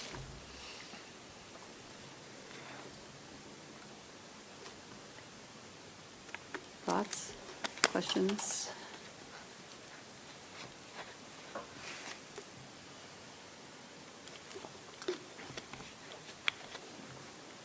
Jenny, is there a specific outcome for today that we need, or is just the goal to just talk? I think the goal is just to talk today, to try to understand a little bit more, answer any questions that you have, and kind of give the board the opportunity to discuss this, because as George said, there are some situations, if we're going to do a resolution, that by the June 11th meeting, we would need direction on what that resolution would be. And so, again, as a board, you have to have these conversations publicly, and so this is the opportunity just to discuss. I mean, something that's on my mind is how long, we know we need new money. How long do we want new money to last? Yeah. Those of you who were here last time we passed new money, which no longer exists, but at that time in 2019, what was can you remind me what the time frame was? It was supposed to last through X. So we didn't have a cash balance policy at that time. Okay. But we were looking at, the board kind of gave direction at that time to find a number that would last about 8 to 10 years. Yeah, I was going to say 10, yeah. Okay. Mr. McKee, you were on the board at the time. Was my memory right? Yep. And again, history is only so good of a teacher, but at the time we wanted it to last 8 to 10 years, thinking that was a reasonable amount of time between asks for the community. The thing that nobody predicted was the pandemic, And since then, it seems that the consequence of 8 to 10 years is large cash balances. And the consequence of the pandemic was it exacerbated the cash balance. I feel the board did good fiscal prudence and stewardship and created part of the cash balance policy was to address that and to give the money direction and let ourselves and the public know what the plans were. At the end of the day, a large cash balance is looked at negatively by a majority of the voters, it would seem. So I would caution that using that same metric to try to see where we want to target things. I think we need to consider a shorter period of time, which means a tighter budget, but it addresses, especially with the economy as it is today, I think it addresses the realities that weren't true in 2019. I was going to suggest, since the deadlines for the bond are sooner than the deadlines for the levy, maybe we could have some discussion about the bond first, try to get some kind of understanding of things to consider for the bond, and then have that similar conversation on the levy. So I was, if it meets Madam President's approval, I have been thinking about this quite a bit, and so I wanted to suggest a possible path forward. George, do you have yeah, that's the slide.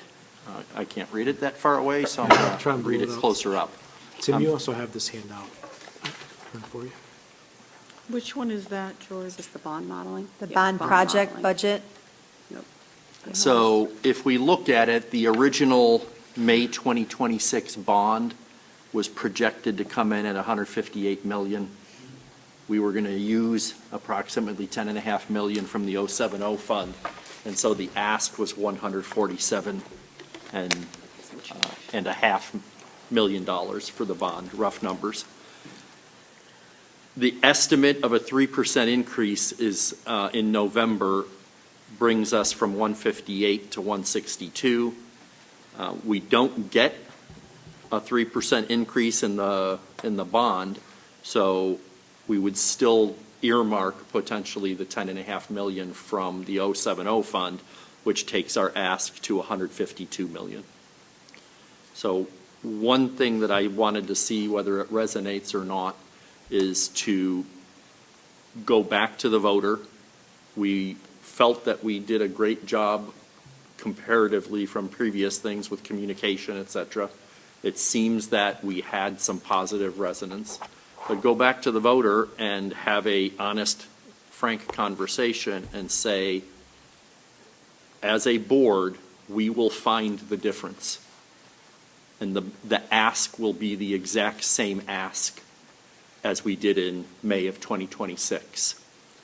And so we as a board and as an admin team, we would have to find the difference, and where that difference would come from is potentially the 070 fund, which has consequences to other projects for the 070 fund. Potentially, we have a number of contingencies in our bond project. So if those contingencies work in our favor, that potentially addresses that issue. When we did the middle school, high school project, lightning was in a bottle and it was a perfect time. And every estimate, the actual construction costs were below that. What we were able to do for the community at that point in time was deliver more for the same dollar. And so as a factual example, the upgrades we did at the bus area, the upgrades we did to Rademacher Miller Road, none of those were part of the original bond project for the middle school. But because we had construction savings, we were able to do much more. And Mr. Breckner has a spreadsheet somewhere to delineate exactly what we did more. But it was substantial. And I don't believe that magic will repeat. But we potentially can come up with some savings from construction cost. We potentially contingencies. For example, we have an estimate on what we're going to have to do with Sarar. Well, if the odds are in our favor and we're able to determine ways to not have to spend that, that would address that cost. And then the fourth way we would address the difference would be a judicious look at some of the construction and saying, where are we comfortable pulling back? I think that's a reasonable goal with those different pots. And for me, being the fiscal wonk that I am, at the end of the day, we have the money with the 070 fund, because I want to be able to go to the public and say we can deliver on this promise. But it would also be with the message that this is a one-time opportunity. If it doesn't pass in November and the board has to consider something in May of 2027, I'm not comfortable with trying to maintain the numbers at a 6% ask. I don't, my fiscal stewardship isn't that tight. I'm a cheap SOB, but I'm not that good. So that's something I think we can consider. I think there's some resonance to it, and I think it has a good balancing message that we will come back to the voter with the exact same ask, and we will trim the difference through good stewardship. Would we be prepared for a November ask if we scaled back what we're asking for, or would that take more time? Like, we asked for the 147.6 in May, right? Right.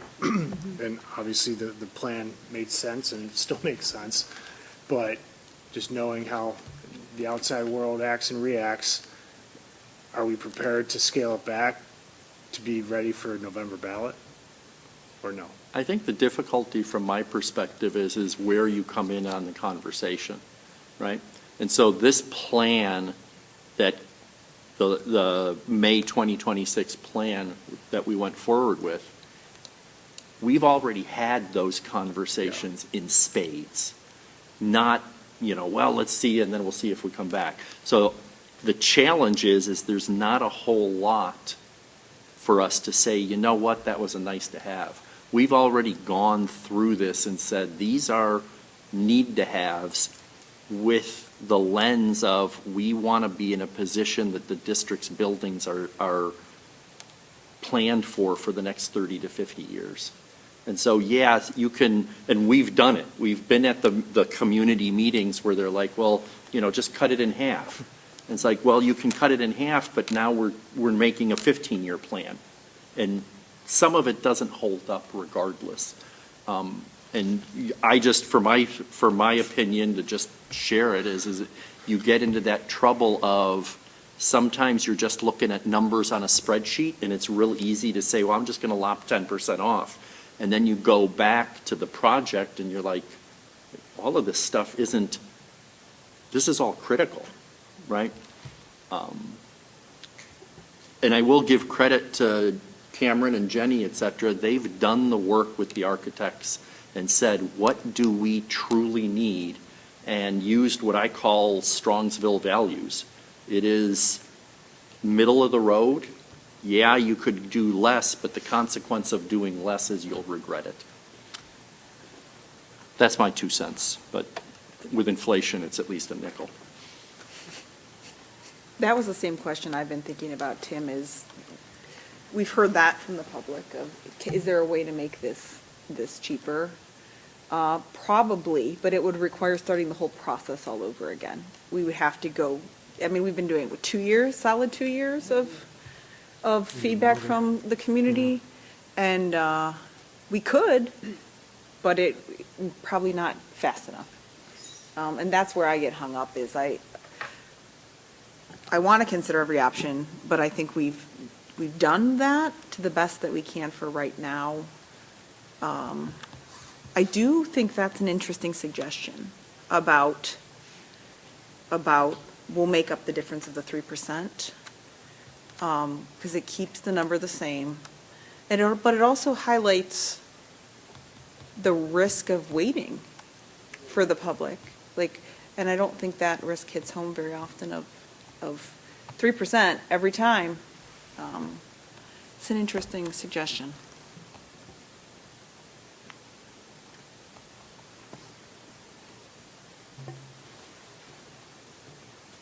Can we,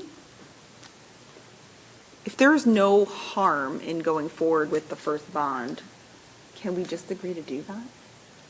Like, I don't see why we wouldn't. You mean the first resolution? The first, whatever the first step is. Right. If there's no The- harm and you don't, do you need a specific number for I that? do need a specific number.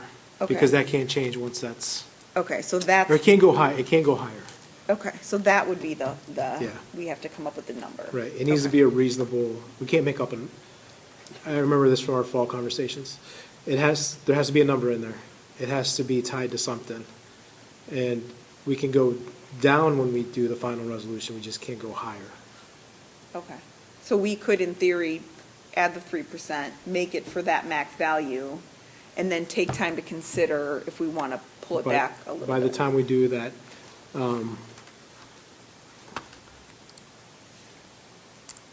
by the time we do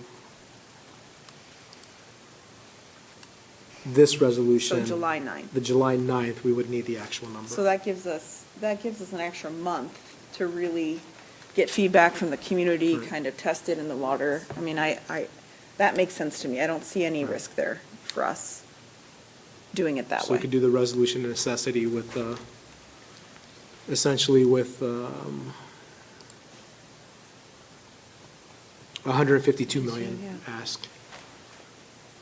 And then if we need to reduce it, Yeah. we can. The only thing we should consider is the risk of messaging. Yeah, Because people right. hear things. Right. Right. And they tip their foot in the water and then don't do it on a regular basis. So I would want to just be cautious that if we know what we want to do, we should go forward with what we want to do, because sometimes you only get that one chance at the conversation. Although I'd like to think And- that if it goes down, that would be a good thing. But that's an assumption. It's also an assumption that they heard that it goes Correct, down versus they correct. just stuck with the 3% I increase. could also get the millage rate between the two. I don't know if I don't know if it matters or not versus Oh, I see. the total Oh, number right. versus the millage rate, it depend on the interest. I don't know, over 36 years, that $4.7 million of difference, how much is really going to impact the millage rate, Right. if that That's makes a good point. any difference in the thinking. Yeah, that's a good point. I don't know if I heard what we think we're going to change the outcome.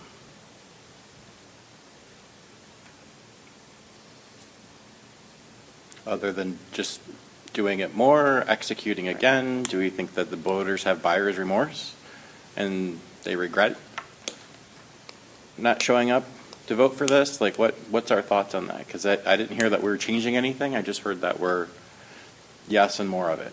We're going to give them another bite at the apple.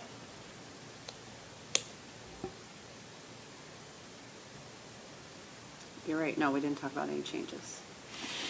And when I look at the plan, I don't see where, again, it goes to Tim's point of, do we want to go back to the drawing board and scale back? And I don't think that's possible to do by November. What happens if it doesn't pass in November? That's a great question. Yeah, at the full ask of what we asked in May, the messaging and optics won't be probably the best at that point. And then the percentage would increase as well. If you go to May, then is the next opportunity, then you're looking at a 6% increase and, obviously more. At what point do we say that that's not achievable? Not in November. Not to put too fine a point on it, but I think sometimes you can think yourself into circles. And it's our job, part of our job as a board is to say, this is the requirements, and then let the voter do their job. So, yeah, I do think, as far as our communication is concerned, one of the things that resonates with me is we're not shifting. We're saying that the message we had last time is the same message we're having this time because it's a good message. It's reasonable. We've balanced multiple needs. We've listened to everyone. I'm leery to continue to change things. I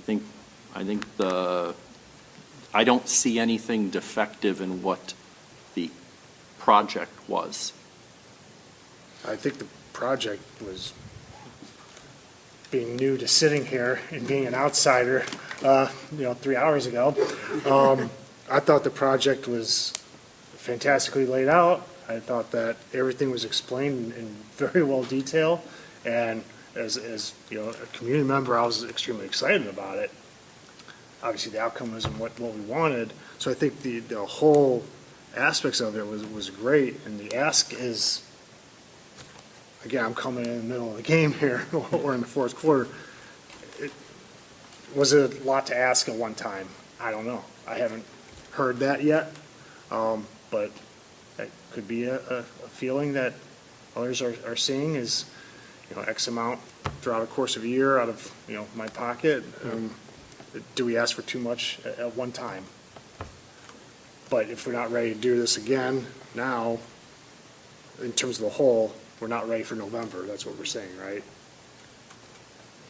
Something that's resonated with me is, I'm sorry. No, Michelle, absolutely, go ahead. It was so close. I think if it was like a 75% no, 25% yes, I'd be like, yeah, we got to go back to the drawing board. But we were so close.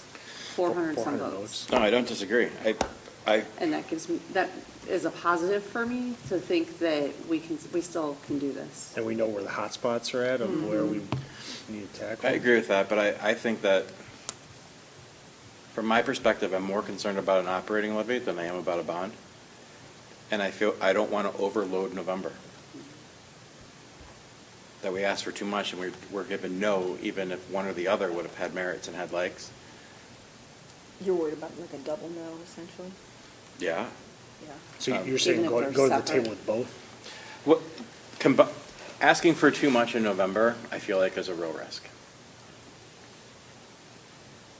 November has a lot of headwinds already, and then it looks like the feedback loop didn't complete its cycle if we put up a bond and a levy. And if it's either or, I'm more interested in operating than the bond. Because that feels like it triggers all sorts of state reviews, fiscal oversight, all of the things that we do not want to have happen to us. That feels like the most urgent burning platform. Can I go back just a second to that question you asked before about like what's different? There is one thing, and I don't know that it's enough to move the needle, but presumably by the time, wishfully, I guess, but because some things move slow. By the time we were to start messaging this, we would have an answer on the pipeline. And that was something that did come up repeatedly of how do you expect us to vote for this if we don't know exactly what we're getting on this Stroud property? That will change. We will have a definitive answer, hopefully in short order. Is it enough to move the needle? I don't know, but it's something that's changing.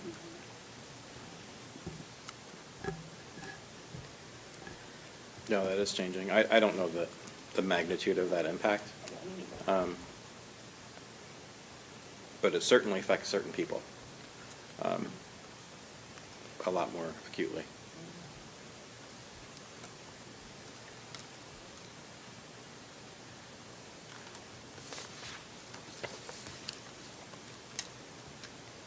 Other questions, comments?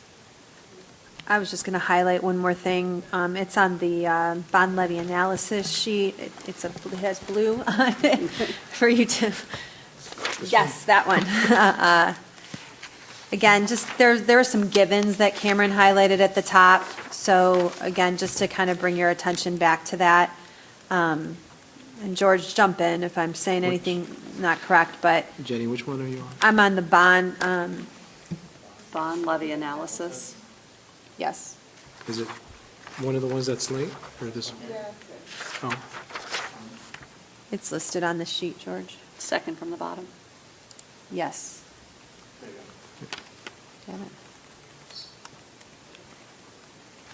So just again, the urgency is definitely by May 2027 for operations. That was the key. The bond urgency by May 2027, if we want to preserve that current scope of the project, at that point. It'd be detrimental, with pricing and timeline, we would get into higher and higher, percentages there. He mentioned a lot about the high-risk political environment in November 2027, so, again, deciding on something either in November or May.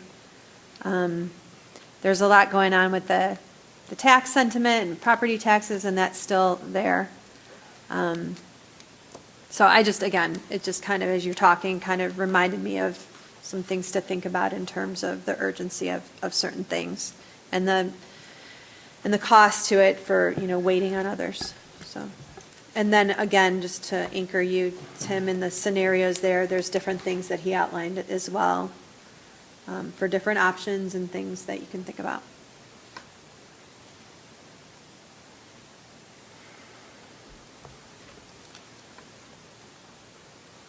So as far as the levy is concerned, I think we do need to address it in November. I don't think we have the ability to choose not to address it. For a number of reasons, I think we should look at a 5-year timeline. And The last 5 years? correct. I don't,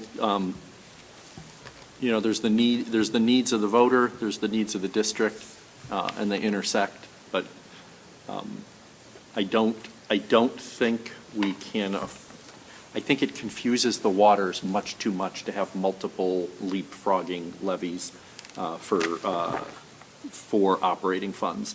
So I think we need to condense it to one vote, one number, one amount. So the next question is what should that be? And I think a 5-year timeline is reasonable. And then I think the work for us as a board is finding that sweet spot of new money and cuts and figuring out where that's comfortable. The sooner we start looking at that, it is much easier to cut $500,000 every year for 5 years than it is to try to cut $2.5 million at once. So there is some incentive for us to do that sooner than later, but I think our path forward is somewhere around a 5-year horizon, somewhere of a allowing the existing levy to fall off the books so that it will be an additional tax increase, but it will not be as drastic as it looks. That will be a communication and messaging issue to make sure people understand that it's not a total increase. Part of that is going to be mitigated by the existing renewal coming off. All the other scenarios just muddy the message. I think it serves us and it serves the voter to have as clear a message as possible so that they can determine their own pocketbook issues.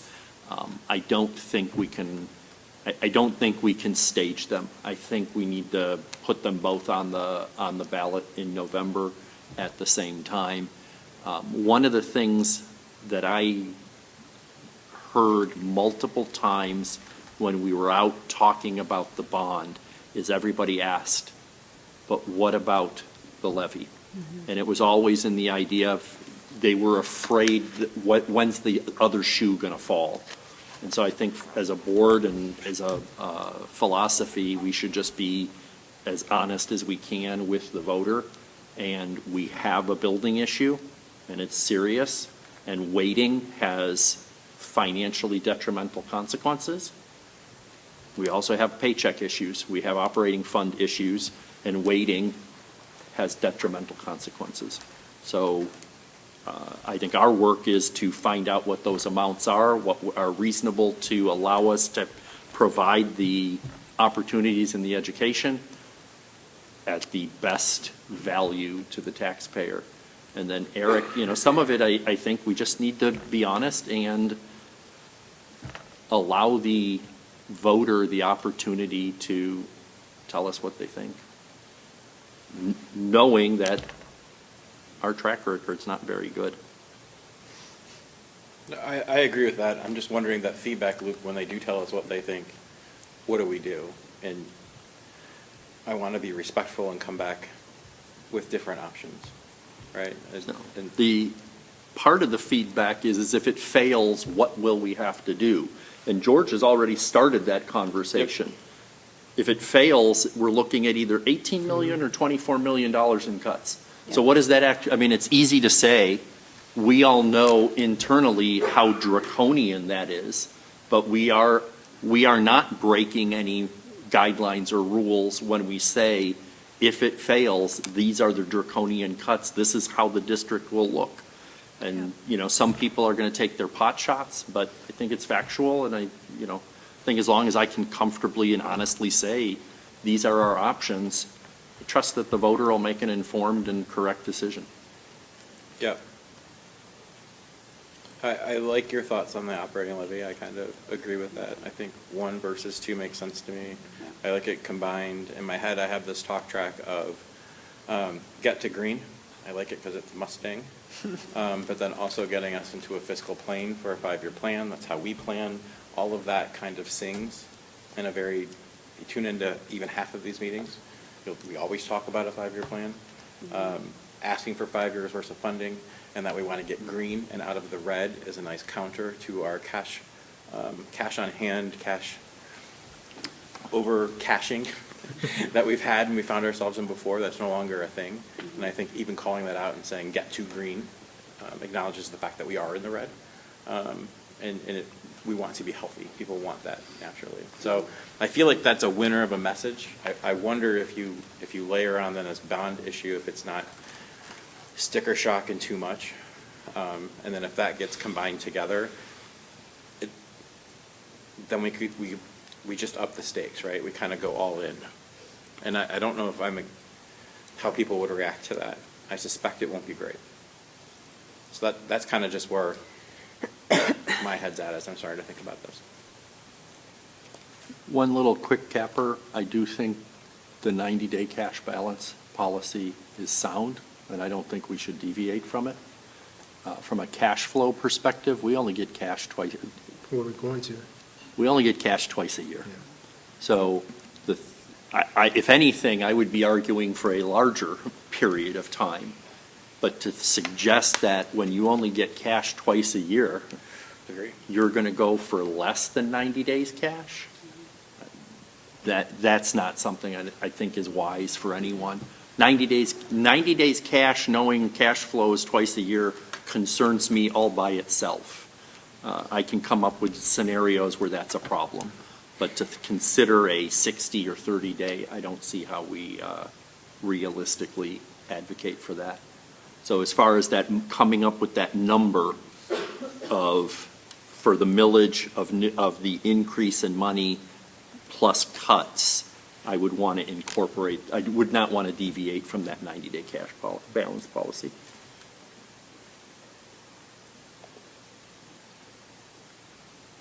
I'm just thinking about what Eric said and overloading the voter, trying to explain that we've got a renewal levy falling off, we're adding money, it's not going to be as much as you think it's going to be. Oh, and we need new buildings, 2 separate votes, let the people pick what, vote for it all, vote for one. I just don't know how you message that. I'm thinking from the simple yard sign to the door hanger to our factual sheets, how do you message all that? Get to green. 'Cause if it's just one, we're not green. So you're arguing that having 2 separate ones might be advantageous?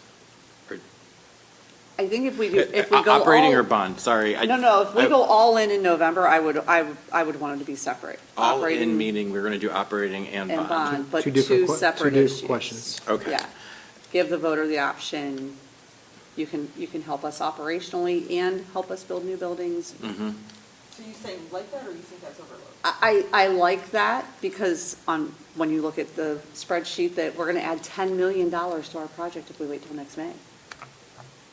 But I'm still concerned that it's just going to be system overload, how do you message that? The one thing to consider, and this is where I would be considering it, is if we choose not to have a full menu, if we choose not to say, this is what we as your elected officials feel is necessary for our school district to be a premier school district. We're in the converse, we're not giving the voter the option. We're blocking that option, and it is the more expensive option. Whichever one we choose second will cost the voter more.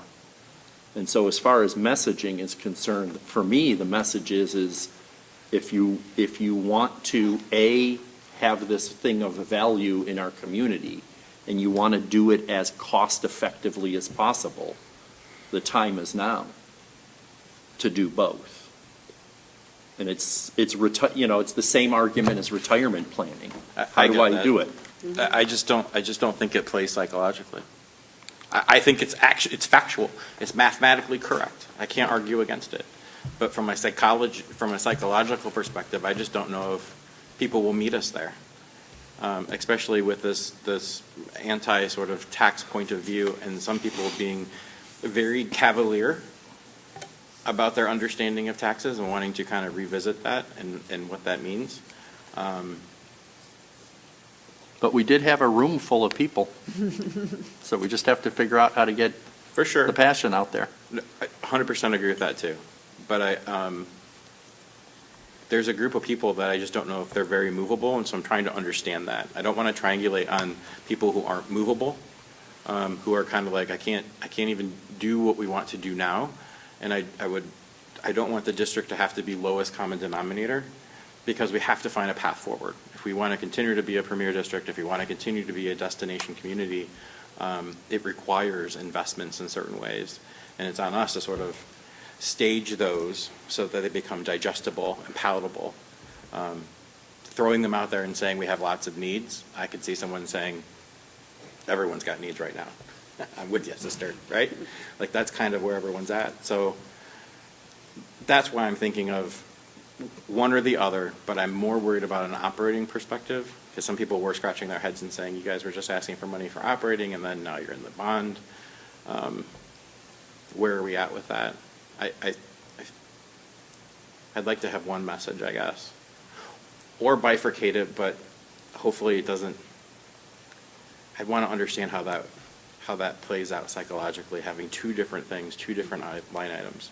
Is it automatically a double negative? Would people split their vote or not? Like, I don't have a sense for that. There have been communities recently that have done that, so I think we could probably do our homework and see what that messaging was, and they were nearby. I think Columbia Station just did it. Independence. Independence. There's a that's the one I was couple of them thinking that of. just did it. Some were successful, some weren't, so we have multiple data points. Successful on a double pass or partial pass? Yes. There's examples of communities that did a double pass. There's examples of communities that they chose one over the other. Yeah. So I think we could at least get that data. Do you feel like that message is still hard to overcome? It's just two different efforts, two different. Something you just said resonated with me, though, that when people are like, well, you're just asking for operating. So we tried the renewal 3 times, we failed. We've moved to the bond. If we move back to just operating, are we flipping again? People aren't going to know what we're asking for at some point. If they're just dabbling in this once a year, they're not going to know what we're really asking for. They're not going to be well informed because they're like, okay, which one is this now? Right. For And if sure. we do both separate asks and we sell it as the urgency that it is, that we don't have time anymore to pick one or the other. Yeah, I mean, I think the message there is we've been trying to listen to the voters, right? Like, you said it, no to operating. So we said, we hear you.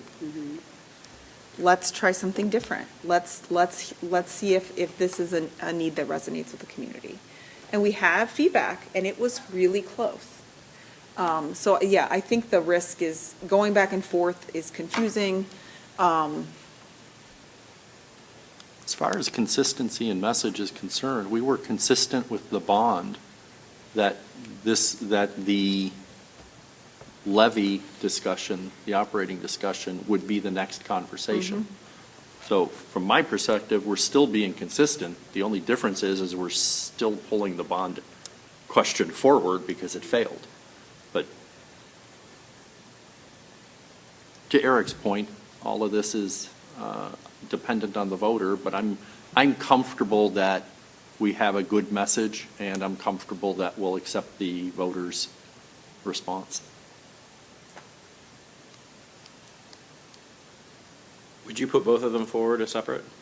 That's what I'm suggesting. I'm Okay. suggesting two ballot issues, one for the bond, because we are going to be very upfront. We're going to try again, and we have a way for the voter to keep their ask the same, and we'll inherit and deal with that burden. But the proviso is it's a one-time magic trick. And then the second vote is for paycheck, is for operating levy. And we'll have that conversation, and, I'm leery to go back to, 2007 and failure here, et cetera. I think we just level set and say, this is the amount, this is the ask, and this is what you get for it. And this is the consequence of choosing not to invest. And so just a question that's on my mind in terms of reductions. I think one of the things you have to think about is, would the reductions, as you kind of talk about amounts and all of that, would there be 5 million in reductions that would happen no matter what? Or would they not happen if it was voted for? And so I think, like to Rich's point, always giving the community an option before those are enacted is important, so that they have a say in that. But again, just something to think about if we're going to, we've said before, we'll make $1 million in reductions that won't be catastrophic, that, not that anything is, that we want to lose anything. But at this point, it's going to be, we've already kind of done that this year. So we would be, looking a little deeper, and it would impact more kids and more staff and that kind of thing. So again, just, we would need to start preparing for that now, starting the start of this year, and looking into that. And we have some things already from before, but. Well, I think it's a combination of both. If I heard Mr. Yeah. Micko correct, your suggestion was whatever the ask is, to make it the last 5 years, there's a combination of reductions there.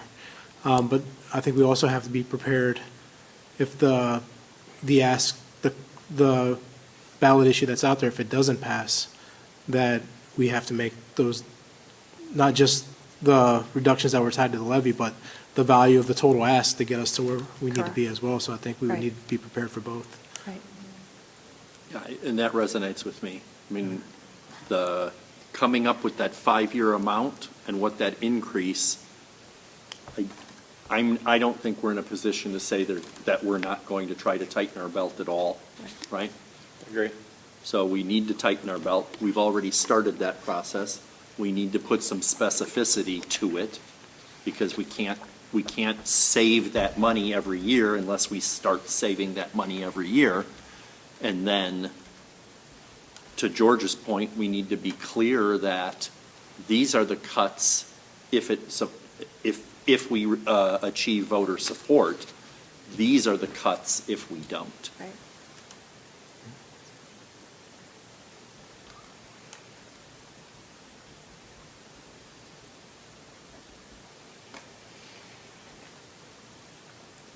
Do we want a determination today? No, I think, I I don't want to jump in, but I think we have some sort of direction on the next steps is to, I Yeah. think for the next meeting Yeah. is to come, at least I could put something together of Yeah. a simulation on what would get us to 5 years, and a combination of what that renewal, new levy money would be asked, And with the, is there a figure you're thinking of cuts, or should I just come up with a baseline? We can go from there. Just to get the. I like your calculators, right? What I would want to be able to do is say, you know, to take a look at this much cut gets us this much benefit versus this much of an increase in millage. Right. And Okay. kind of be able to look a little bit at what's reasonable and what's not. I'm leery to give you I want this number. I want to actually see the effect. Because at the end of the day, the spreadsheet ends up being real people. And Right. I always want to make sure we say that out loud. Yeah, I appreciate the discussion. I think it, like George said, I think it gives us a little direction to provide some additional sheets, additional things for you to consider, kind of narrowing it down a little bit. And then, you know, if you think of anything else, you can reach out. We can get that prepared. Thank you.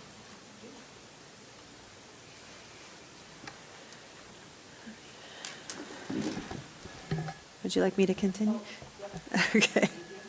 Continuing on with the superintendent's report, if my colleagues are still with us here, we'll have Steve Bruckner with the business services report.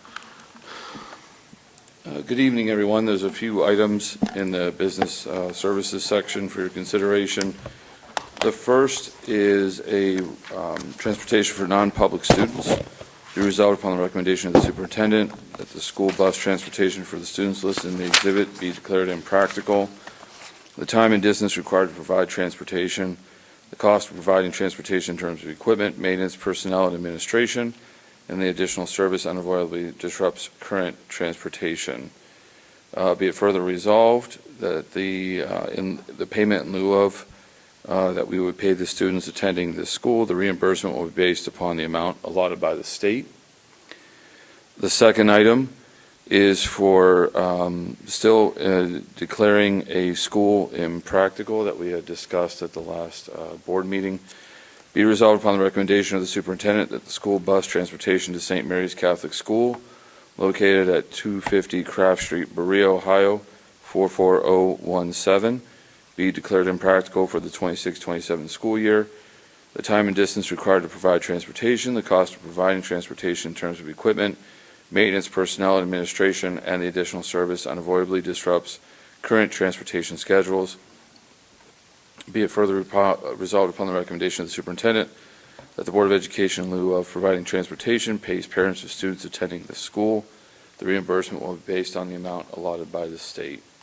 And all of the administration and all of the parents of the school have been, at your request, contacted prior to this. Okay. And then they'll receive a letter of this fact as well. Student accident insurance, this is a resolution from the superintendent that you accept the proposal of the Guarantee Trust Life Insurance Company through Love Insurance Company as a student insurance program for the Strongsville City Schools 26-27 school year. Be it further resolved that all students participating in interscholastic and intramural activities shall either purchase the appropriate insurance coverage or present a waiver signed by the parent or guardian. Such waiver shall release in all authority or in all charge from any liability resulting from medical claims. The next item is an action item.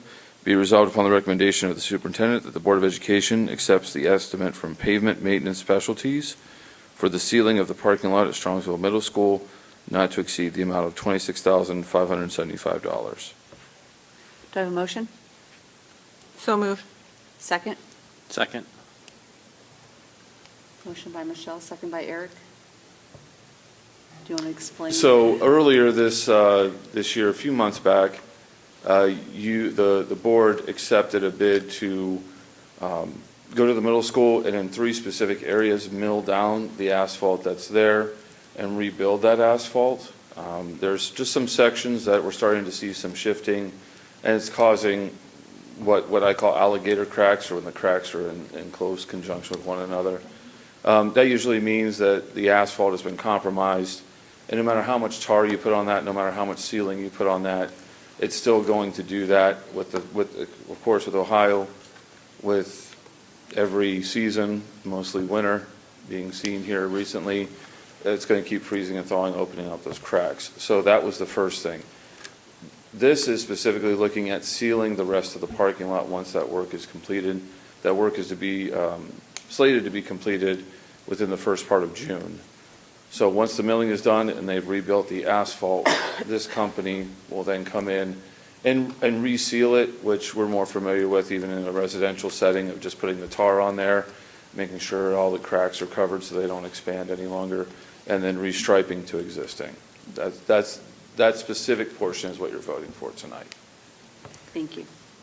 George, can you take the roll? Sure. And just for the record, I'm going to do these outside of board docs, since Mr. Helms is not in board docs yet. So once we get him in, I'll go back into board docs and. I have a clarifying question. Yeah. Is it coverage for the entire parking lot or just the part that's being redone? This is the entire parking lot. Okay. Yep. Cool. Mrs. Bissell? Yes. Mr. Wall? Yes. Mrs. Hausum? Yes. Mr. Helms? Yes. Mr. Miko? Yes. Motion passes. The next item is also an action item, be resolved from the recommendation of the superintendent that the Board of Education accept the quotes from Alco Chem Incorporated for custodial equipment. The purchase is a combination of the school safety intervention grant in the amount of $26,499 and the school safety and security grant in the amount of $39,362.78 and permanent improvement fund in the amount of $21,952.42 for a total not to exceed $87,814.20. Do I have a motion? So moved. Second? Second. Steve, do you want to explain this one? All right, so these two grants are from the BWC. So when you see safety and security or safety innovation, it's really within the context of the workers and the employees of the district.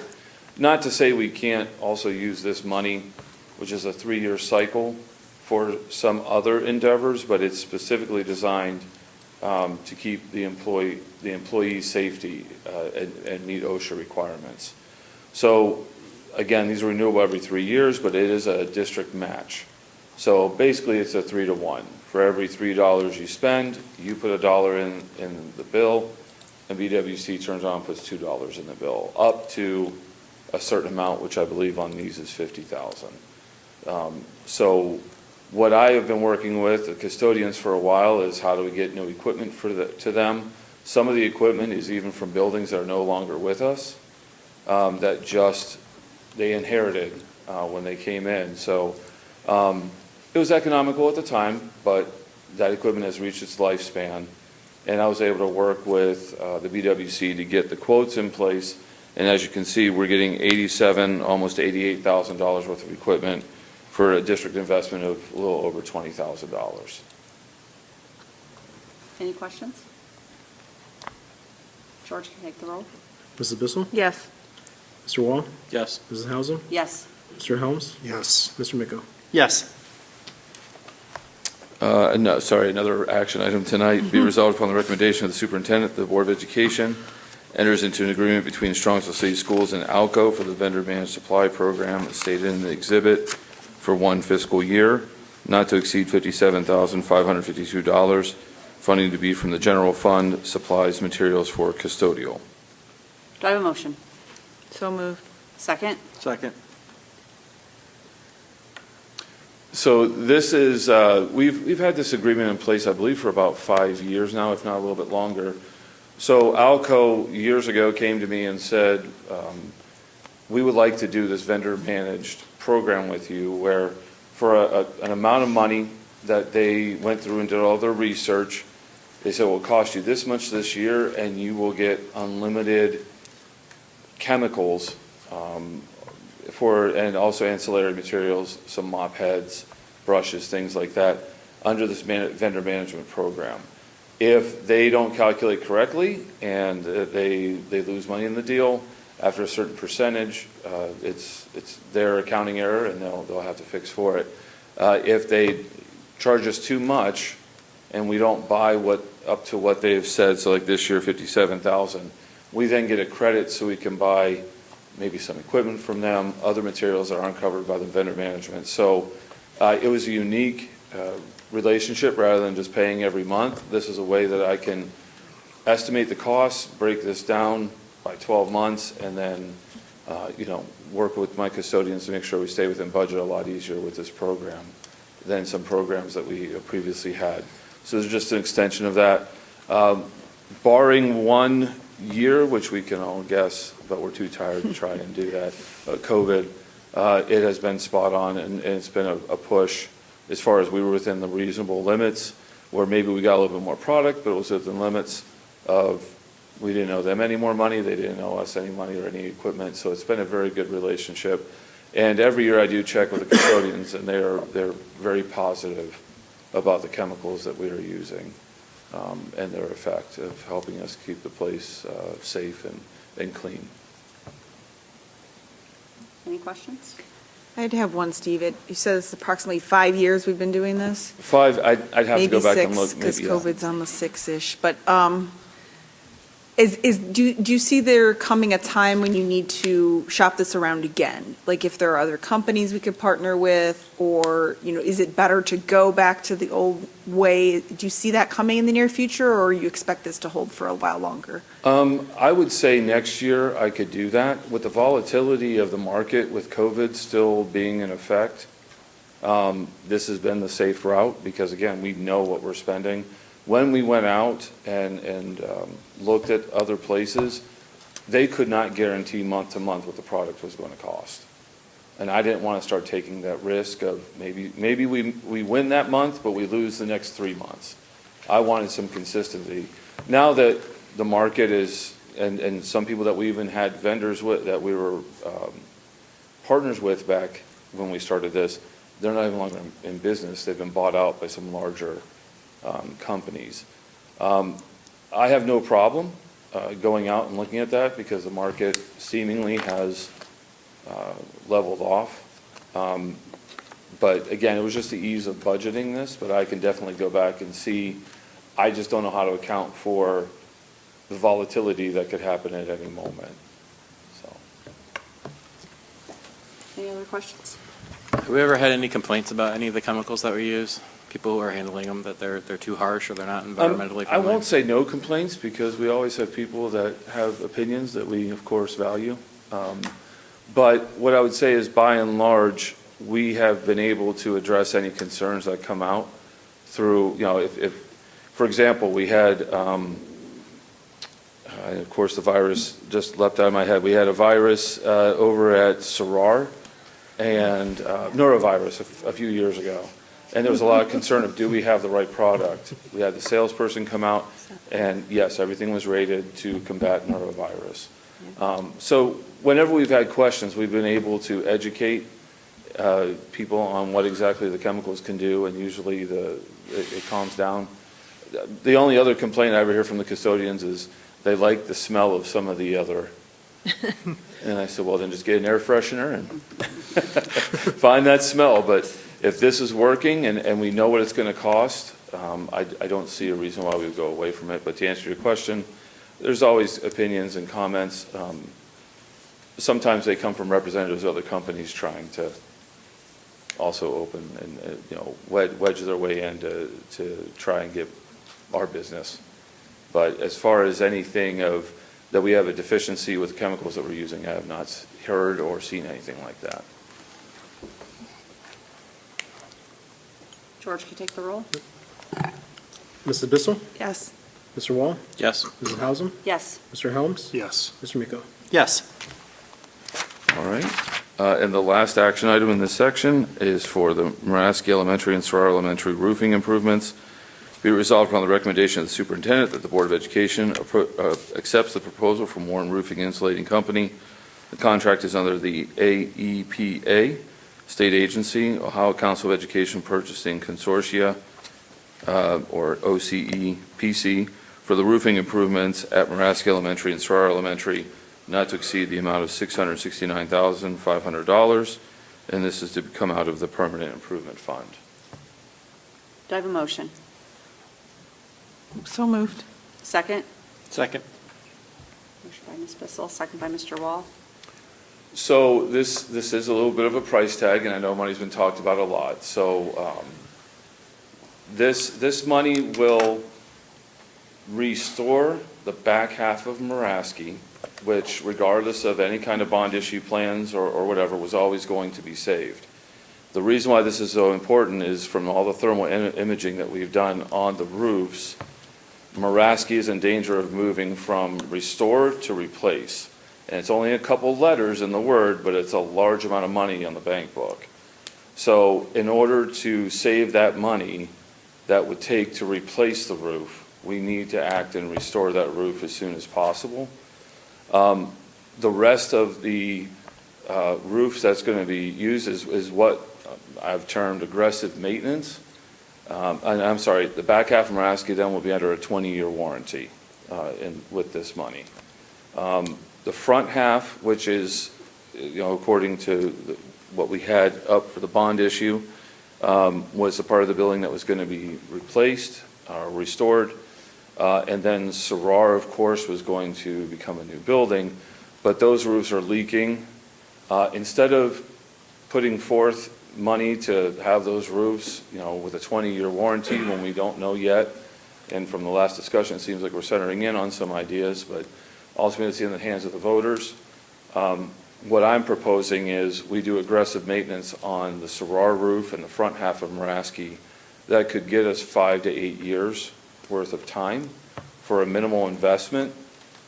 It does not come with a warranty, so any new leaks that come up, we're going to have to pay out of pocket for those leaks. But this is a way to bridge the gap between where we are and where we want to be without millions of dollars of investment. Also, this is coming out of permanent improvement. This is not coming out of the 070. In the past, we've been able to really kind of pay for these kind of projects knowing that we have the cash coming in to refill the coffers. I feel it's so important that we need to get these roofs under control now because they have not been addressed in a long time, that we're really losing a lot of that buffer. For example, and as I discussed with Dr. Ryba and George, I won't be putting forth any new buses next year. And that's from conversations I've had with the mechanics, conversations I've had with transportation. There are some things, it's what's more important, what needs to be paid now. What are some decisions that we can make that maybe we didn't anticipate having to make? But, I'm comfortable without new buses for a year. If you start going down that road too much, you hit a year that all of a sudden all your buses are now not passing inspection and you're really in a hard spot. But the roofs need to be done.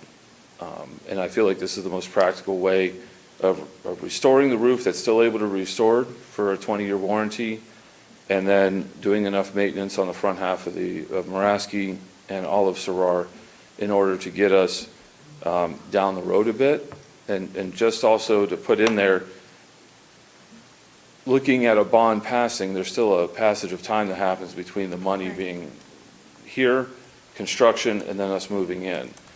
This gives us a little bit of buffer on that as well, so we don't have to worry about how much is going to need to be invested in these roofs while we are anticipating all of this money from a potential bond issue down the road. So, Steve, I just want to remind the public, you did run this through the Facilities Committee as well. That's a community committee. So this isn't just a single-handed decision. It's been run by the community who advises on projects regularly. correct. And this was not the original plan. The original plan and the original estimates were all either were restoration or replacement. The front half of Muraski, Sarar need to be replaced. There's no doubt about it. The restoration period has passed. If we were going to look at something with a 20-year warranty, we would have to replace those. This, again, is just aggressive maintenance to get us a little bit down the road while we keep our kids warm, safe, and dry while the next phase of buildings is decided upon. I just want to say thank you, Steve, because I know a lot of work and thought went through this, and then just a request that while we're doing the work, it's a great opportunity to get pictures that might highlight the challenges we face when we make these Hobson choices. Okay. Any other questions, comments? George, can you take the roll? Mrs. Bissell? Yes. Mr. Wall? Yes. Mrs. Hausum? Yes. Mr. Helms? Yes. Mr. Miko? Yes. And the last item is not asking for money, it's talking about money that came in, so. Be it resolved upon the recommendation of the superintendent that the following gifts be approved. Lowe's Home Centers donated 23 high-power 24-inch polyfiber push brooms valued at $758.54 to the district. And the following donations were made to Strongsville High School DECA, Distributive Education Clubs of America, Kiwanis Club of Strongsville, $500, Strongsville Chamber of Commerce, $2,000, Strongsville City Club, $1,500, Strongsville Optimist Club, $100, and Strongsville Rotary Club, $2,000. Thank you. Thank you, Steve. Thanks, Steve. Up next with the curriculum report, we have Aaron Green. Hi, good evening. I have 7 items in curriculum for you tonight. Item 1 is student teacher placements for the fall, and those are for Mount Union student and a University of Akron student. Item 2 are student teacher internships. We have 8 of these with Baldwin Wallace University, so a nice partnership we have there. And those are for the fall as well. Item 3 is a school counseling practicum for August through December with a student from Kent State University. And then I have 3 out-of-state or overnight sports trips. Item 4 is for the high school boys golf team to travel to Meadville Country Club Tournament, August 28th through 30th. Transportation by parents, vehicles, and district van. Lodging and meals paid by fundraisers and the Strongsville Athletic Boosters. Item 5 is an overnight trip for the boys varsity soccer team. Travel to Ashland, Ohio, July 17th through 19th, 2026. Transportation, parent vehicles, lodging and meals paid by Strongsville Soccer Organization and Strongsville Athletic Boosters. Item 6 is an overnight trip for the boys and girls varsity and junior varsity cross-country teams. Permission for them to travel to Mason, Ohio, September 11th and 12th, 2026. Transportation via school bus paid by the district, and then lodging and meals paid by participating students and the Strongsville Athletic Boosters. And the last item tonight is secondary student fees. So as shown in the exhibit, be it resolved upon the recommendation of the superintendent that the secondary student fee list be approved as presented. Thank you. Thank you. All right, next up with our student services report is Andy Trujillo. Good evening, members of the board. I have a whopping 14 items for you this evening, but I'll be efficient. Welcome back, The first Andy. is for extended school year for our students with disabilities this summer, and it's for school age and preschool students from June 23rd to July 23rd, 26. Second is the Cleveland Clinic Learner School for Autism, and this is to enter into an agreement with the Cleveland Clinic Children's Hospital for rehabilitation on behalf of Learner School for Autism for a student with disabilities for next school year. Item number 3 is for PSI service change, which is to have a nurse at extended school year. Then we have Kids Link school placement items for 4, 5, 6, 7 in the amount of $101,000. Item 8 for Kids Link is in the amount of $103,500. STEPS Educational Group for student placement for items 9, 10, and 12 are in the amount of $85,000. Item 11 is in the amount of $91,000. And then items 13 and 14 are resolution agreements.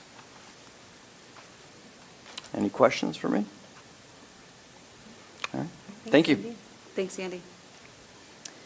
Next up with the human resources report is Ryan Cobain. All right, thank you. Good evening, everybody. I have the following items in human resources for your consideration. Item 1, resignation, certificated. Item 2, resignation, non-certificated. Item 3, appointments, leadership. Item 4, appointment, certificated. Item 5, appointments, non-certificated. Item 6, appointments, certificated substitutes.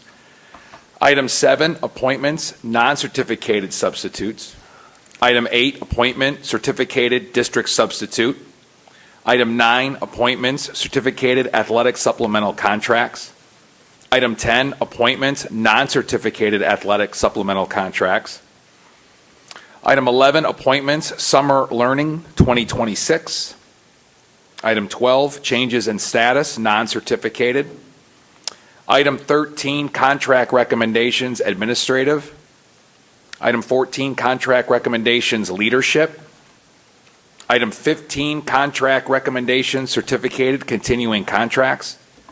Item 16, contract recommendations, certificated, limited contracts.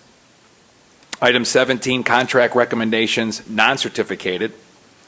Item 18, stipends, local professional development committee. Item 19, stipend, summer professional development. Item 20, leave of absence, certificated. Item 21, leaves of absence, non-certificated. Item 22, volunteers, chaperones. Item 23 is a revision, and item 24 is a revision. Any questions? All right, thank you. Thank you.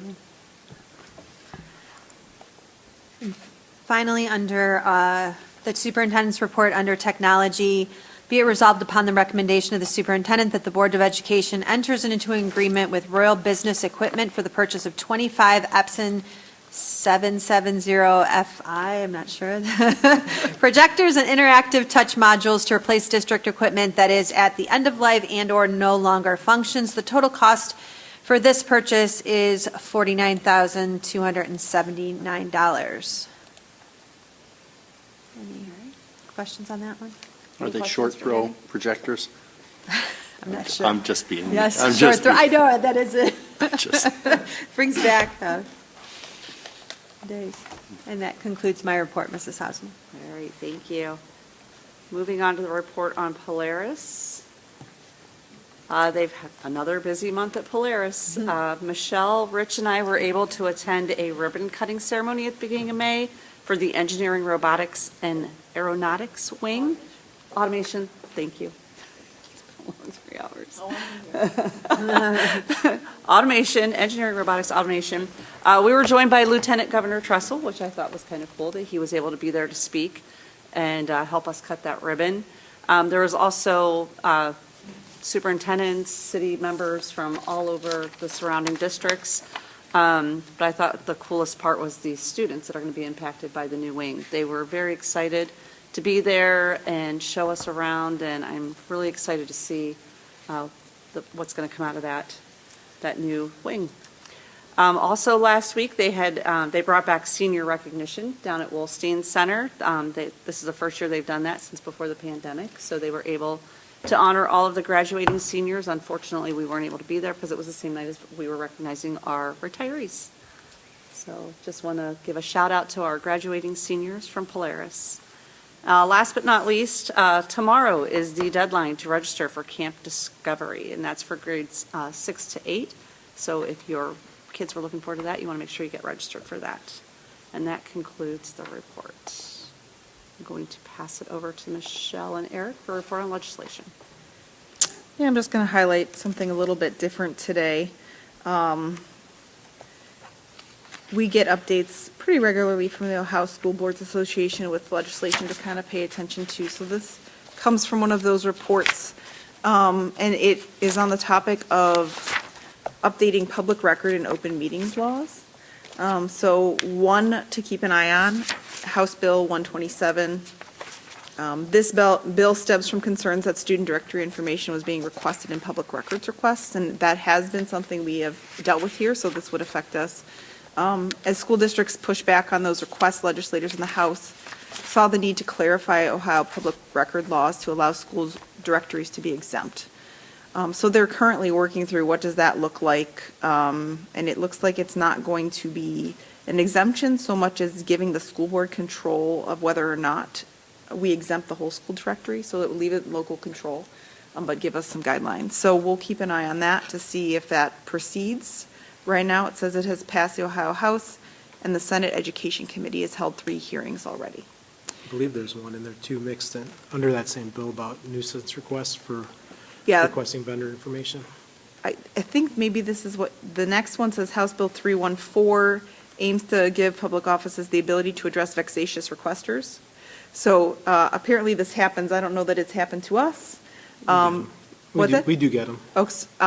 Where the goal is to reduce public records brought forth by the following: a requester who submits multiple requests to the same office or person, or based on the volume or repeated nature of the request, the officer or person has reason to believe the requests are intended to harass the officer person or disrupt the essential functions of the officer person. So apparently the quantity of public records requests is, needs to be addressed and in terms of protecting the school district and the students. So we have a couple things rolling there. And this one I thought is particularly interesting, House Bill 609. And I can comfortably say we won't likely have to make any changes after tonight. We do a really good job of allowing our community members to interact at our board meetings, but this one impacts open meetings and was introduced after complaints of various public bodies not allowing public testimony at regularly scheduled meetings. So we'll keep an eye on it just because it's interesting to know what the legislature is looking at. I don't anticipate it changing our procedures because we are already doing a good job listening. So that's good news. And that concludes my report. Thank you. Board liaison reports. City Council, Mr. Miko. City Council did meet on May 18th. A couple of things that came out of that meeting. The library, there was an article in cleveland.com, but the lease for the library has been continued. There's a bunch of upgrades that have been committed to, so we'll still have that great resource in the center of town. And then I wanted to announce for the public that on June 23rd at our Strongsville Rec Center from 6 p.m. to 8 p.m., NOACA will have a public meeting to go over traffic, and it should not be lost on anyone in Strongsville, but particularly I-71 and the Royalton Road interchange, and how should we address that traffic issue. So if you want your opinion to be heard, or you just want to know how NOACA is approaching the problem, June 23rd at our rec center is when the public meeting will be held. It will be the first of a number of meetings that NOACA is going to be having. And that completes my report. Thank you. Do you want to roll right into Strongsville Education Foundation? I do. We did have a meeting, and I have my notes. Naturally, they're not ready.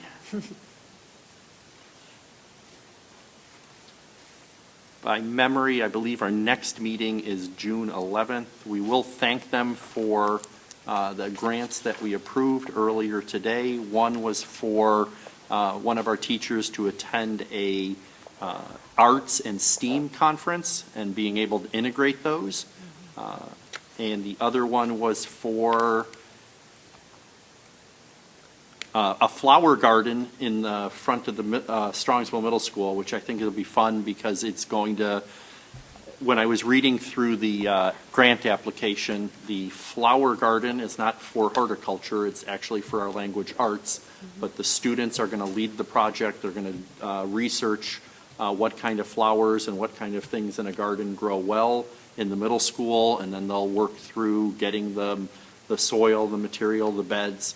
So it's going to be, I think, a fun project. At least it'll be fun for us to see the results at the middle school, and it'll help beautify the grounds. So that'll be a nice thing.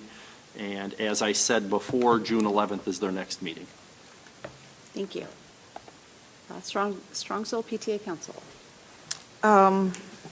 There have been a lot of meetings in a short amount of time, so I don't think I've reported this yet, but their last meeting of the year was actually at the end of April instead of the beginning of May. So it was just a celebration of the year. We met at the new pavilion structure in Town Center, enjoyed some food together, and celebrated 2 award winners. They are Mrs. Orlowski in the high school office and Mrs. Faden Holz, who is Whitney Elementary's music teacher. So we celebrated them. And then I just want to give a general shout out and thank you to the PTA. This time of year is crazy, as everyone knows, for the school community. And I can't tell you how many events I've been to that the PTA is supporting in the last couple of weeks, between after prom, field day, 8th grade promotion, the list goes on, collecting band uniforms, and you got there's just so many things that the PTA does, and a lot of those volunteers also overlap with other organizations and groups that are supporting our students. So a shout out to all those leaders who are showing up day after day after day after day right now to make this memorable time of year for all of our students. That concludes my report. Thank you. Southwest General Hospital, they met when we had our last meeting. And I did notice we got an email with the minutes from the last meeting, so I can't wait to read it and report at our next board meeting At the end of June. at the end of June. We're all waiting. All right, moving on. Must-see TV. Moving on to committee reports. Finance Committee. No report. We haven't had a meeting, I think. I was waiting for I'm sorry. Rich to jump in there. Says meeting date. Yep. I think everybody, we're all waiting to have our next meetings scheduled under committee reports. And that brings us to the adoption of the consent calendar. Action by the Board of Education, adoption of consent calendar. At this point of the agenda means that all items appearing in this agenda denoted as type-action consent, which items constitute the consent calendar, are adopted by one single motion unless a member of the board or the superintendent requests that such items be removed from the consent calendar and voted upon separately. Do we have anything that needs to be removed? Hearing none, do I have a motion? So moved. A second? Second. George, could you take the roll? Mrs. Bissell? Yes. Mr. Wall? Yes. Mrs. Hausum? Yes. Mr. Helms? Yes. Mr. Miko? Yes. We do have several board policies that are on their second reading. If you have any questions about that, please reach out to Mrs. Bissell or Mr. Wall. Superintendent's timely information. I see we haven't changed the name yet. We haven't, we're still, I know, I was asked about that recently, we're still working on it, but didn't we say, Dan, at the start of the year? Still brainstorming. We're still brainstorming, we haven't lost sight of it, but just want to highlight a few things, starting with Muraski kindergarten classrooms. One of my favorite things to do this time of year, I have to do it without my partner, though, is go around to all the buildings and say goodbye to all the teachers. And so I was at the high school today, and one of the staff members just came up to me and said, I just want to share how phenomenal your kindergarten teachers are at Muraski specifically. Her grandson actually attends there and was telling me just how much progress he has made in 1 year, and he can read and he can tell time, and it's just phenomenal as a kindergarten student can do that. And these ladies do a phenomenal job, so I'm excited to highlight them tonight. They are transforming painted lady caterpillars that become beautiful butterflies. And before they release their butterflies, they use a patio umbrella, a net, and a little innovation to give students the opportunity to discover details they may not see otherwise. They also had a chance to hold flowers and watch the butterflies proboscis, I'm not sure, a straw-like tongue, I'll say that, unfold as they sip nectar. So I just, again, want to thank Mrs. Northeim and Ms. Gall for their work. They are just, innovators and continually trying to bring the kindergarten experience, bring our youngest students, one of our youngest students, into the real world and making sure they're curious, keep their curiosity going and love of learning going. It's just so exciting what they do.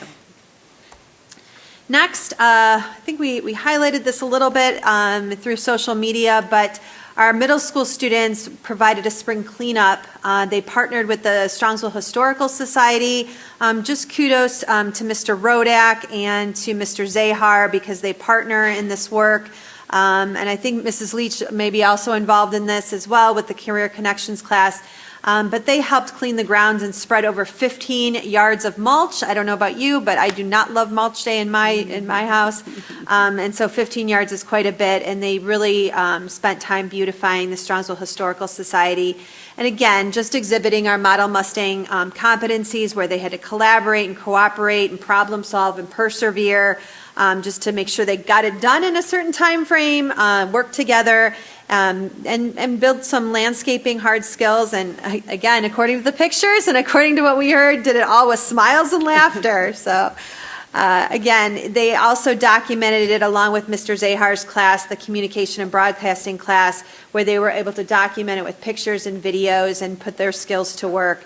And I just love the partnership with our community business again. And lunch was donated by Jersey Mike's. Middle school parents helped out the Historical Society, and just again, thank you to all involved in this great, great project for our community. And then finally, as Mr. Wall talked about earlier, commencement, we held that last week. And again, you know, for me as well, it's just such a phenomenal night. I was just saying to Mr. Micko, I think this was the best weather we've had. It wasn't too hot.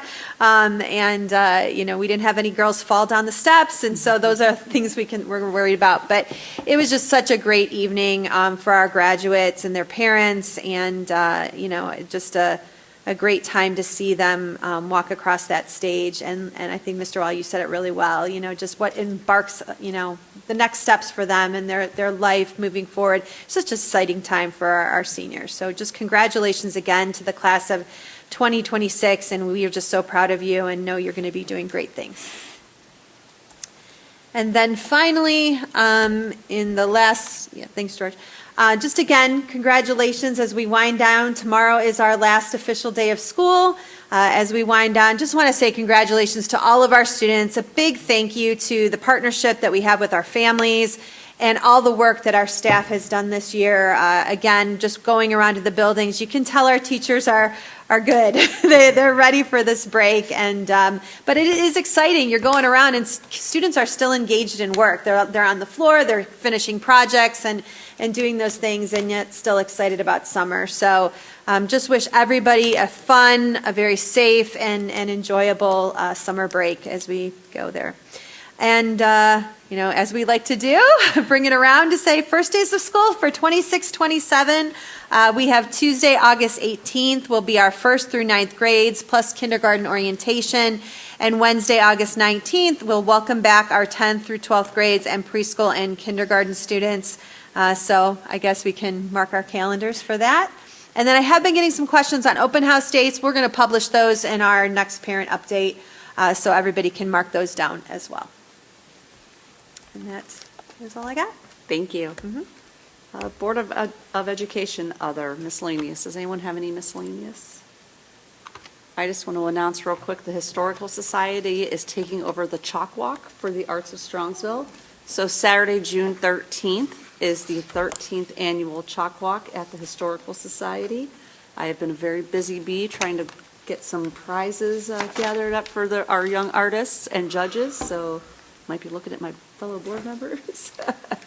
But yeah, mark your calendars from 10 to 12 on Saturday, June 13th, the Chalk Walk. Any other miscellaneous? Hearing none. Meeting notifications. A regular Board of Education meeting work session will be held Thursday, June 11th, 2026 at 6:30 p.m. in the meeting room of the admin building here on Cook Road Avenue. And we have a regular Board of Education meeting to be held Tuesday, June 30th, 2026, 6:30 p.m. here in the meeting room of the admin building on Cook Avenue. Next up, we do have need to return to executive session to consider the appointment of a public official and to consider the investigation or complaints against a public employee. Do I have a motion? So moved. A second? Second. Motion by Ms. Bissell, second by Mr. Wall. George, you take the roll. Mrs. Bissell? Yes. Mr. Wall? Yes. Mrs. Hausum? Yes. Mr. Holmes? Yes. Mr. Micko? Yes. We will enter into executive session at approximately 10 p.m. We do not see need to return to public session, so I just want to wish everybody a good night and a happy summer.